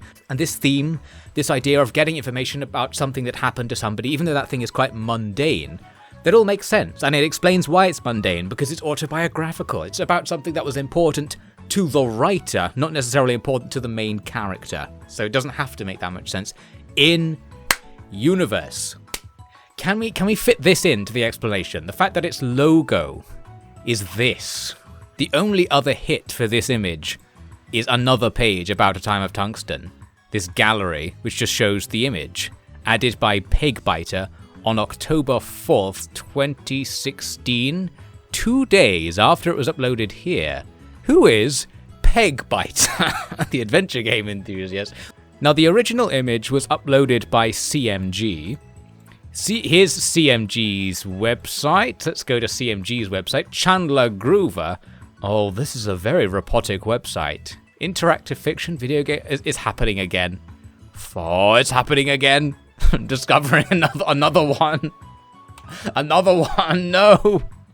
Heartland. Mixed reviews, but quite a lot of reviews. Quite a lot of people played Heartland. Oh no, it's happening again. Okay, there's more. There's more of these. I've accidentally slipped into the Chandler Groover cinematic universe. There's a load. This guy's got an actual published book. Finian's Fiddle, 3 stars. Fantasy for all ages. Well, that sounds quite nice, doesn't it? Well, whatever, Chandler Groover somehow is linked to Devin Raposo. They're the person uploading this image for it. Were I to guess at the cultural reference that it's just a very edited version of like the HAL 9000 image from that other film, which is like represents something watching you. So that would fit in with the motif of the story, where in the story you are being watched, and with the autobiographical interpretation in that we are watching his real life. We're watching him talk about the thing that happened to him, that being his crush was married. I mean, that's the big point to take away. And now he's in the hole, trapped in the well that is real life, and he was saying he could hear synthetic sounds coming from another room, like outside the well or something. He can hear the real world out there, but he's stuck down there. There's no hope of escape, because Agostini was married. The next step was to actually go back and get all of their first names and try to dox all of them. I guess I won't bother, just in case they are real people, but if you're out there, Lisa, you broke somebody's heart, okay? Why did you have to be married? Well, I think this is the correct interpretation. Software engineering, maybe not. It did say, I remember the last time I stalked this guy, we discovered that he invented the thermometer or something. So, A Time of Tungsten, like, the Time of Tungsten could simply be his way of saying, my time at university. Like, because I was working with tungsten in the lab. Like I had to do something on a circuit board with tungsten, that sort of thing. Doing some electronic engineering. Okay, that's possible to link. The other link would be that it's just tungsten is like heavy. So it's like a heavy time, a difficult time, something like that. Woo! Literary analysis is hard. Wait, what's this? Forgiveness rating. Merciful. What the fuck is that? I would not describe A Time of Tungsten as merciful. Forgiveness rating? We can see what forgiveness rating is. How much freedom it gives you to screw up the story. Oh, this story is completely linear as far as I know, right? So you can't break it. I say that's what it's saying. Okay, so that's the extent to which it's merciful. I did not feel like it was having mercy on me at any time. Well, never mind. We did it. We understood. And now we are in the post-tungsten times, where everything is much worse, much less dense.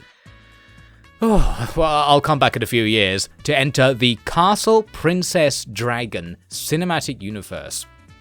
Chandler Groover. Why do people dox themselves so hard? Like, Devin Raposo is doxing himself to the exact... Like, every single aspect of his life can be determined from his website. Some random crawler is going to have all of his details. He's going to get hacked constantly. Like, his combination of emails and, like, possible secret question answers will be so easy to find for a crawler. It will be so easy to hack this guy. He's put everything out there. Remember that time we stumbled across his erotic Animal Crossing fanfiction? We're going to stop now. The stalking era is over. The stalking era of this other guy has only just begun. I like this. This is a better website. Like, this website was like nothing. No design whatsoever. Here, it's still perfectly functional, but there's something here. This guy seems more legit. It seems more just nice. I feel like you could have a comfy time reading a Chandler Groover story. There once was a king who kept a castle near an ancient forest, where he was forever hunting. And if you read it in a less facetious way, this would be really normal. This would be really normal. Oh, it goes on for a while. Oh, it goes on. I guess that's how stories work. You have to read all the way. Somebody said of this many years ago, it was ironic and delightful, Chandler, and the beast's reappearance was unexpectedly, chillingly gruesome. This aside is very Rapotic. Could it be Raposo himself? Praising Chandler's ironic and delightful writing. Unfortunately, it was written by Unknown, who's been on Blogger since 2015. 17 other people have attempted to find out who Unknown was. Well, we're all together in the same boat. This is my time of tungsten. We travel the tunnels of the internet, searching for random writers to de-anonymize, okay? We are the Anonymity Destruction Administration. It's the year 2186, and everything about you must be on the internet, okay? Otherwise, you're not gonna get hacked. It just goes on and on. I mean, this is one of the people who reviewed one of Chandler, whatever his name was, his books on Amazon. You can go to their profile and say, okay, what are they looking at? They found that this wall light was cheap and low quality, giving it only 2 stars, saying expected Alice quality product not got very low quality, 5 in demi quality. Well, we know we're not going to be purchasing this wall. Oh, it's the moon. Oh, it's like a projector of the moon. That's pretty good. No, I like that. That's good. You didn't like it? Found it low quality? You hated this thing as well. The 16-pack sturdy plastic closet organizer hanger, black and white grey magic closet organization smart clothes hanger storage. And it goes on. Continuing the name of the product. Now here's a good product though, at last. The Master Lock. 5900D, set your own combination, portable, safe. About which he says, nice compact size, but spacious inside. What? I mean, it quite literally can't be both. And we can do some sort of algorithm like side stalking, using inspired by my browsing history. So people who looked at those products and this Chandler Groover book, they bought the IKEA bags off Amazon as well. This tells us something about them, I think. Quite a well-reviewed bag, yeah. I think we used to have one of those. Pretty good, yeah. Whew, what was I doing? Oh, I was going to not say anything anymore. There's a whole world of non-anonymous fiction with tons of personal information attached to it. And this was autobiographical, so in many ways, Devin Raposo has exposed himself even more to us. We know even more about his life than we did before. And I hope one day he gets out of that well, and that all is well. Okay, which is a very contradictory, almost Rapotic way of putting that. I'm out of here.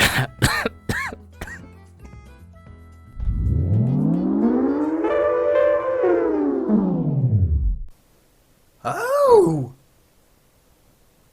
Better subscribe!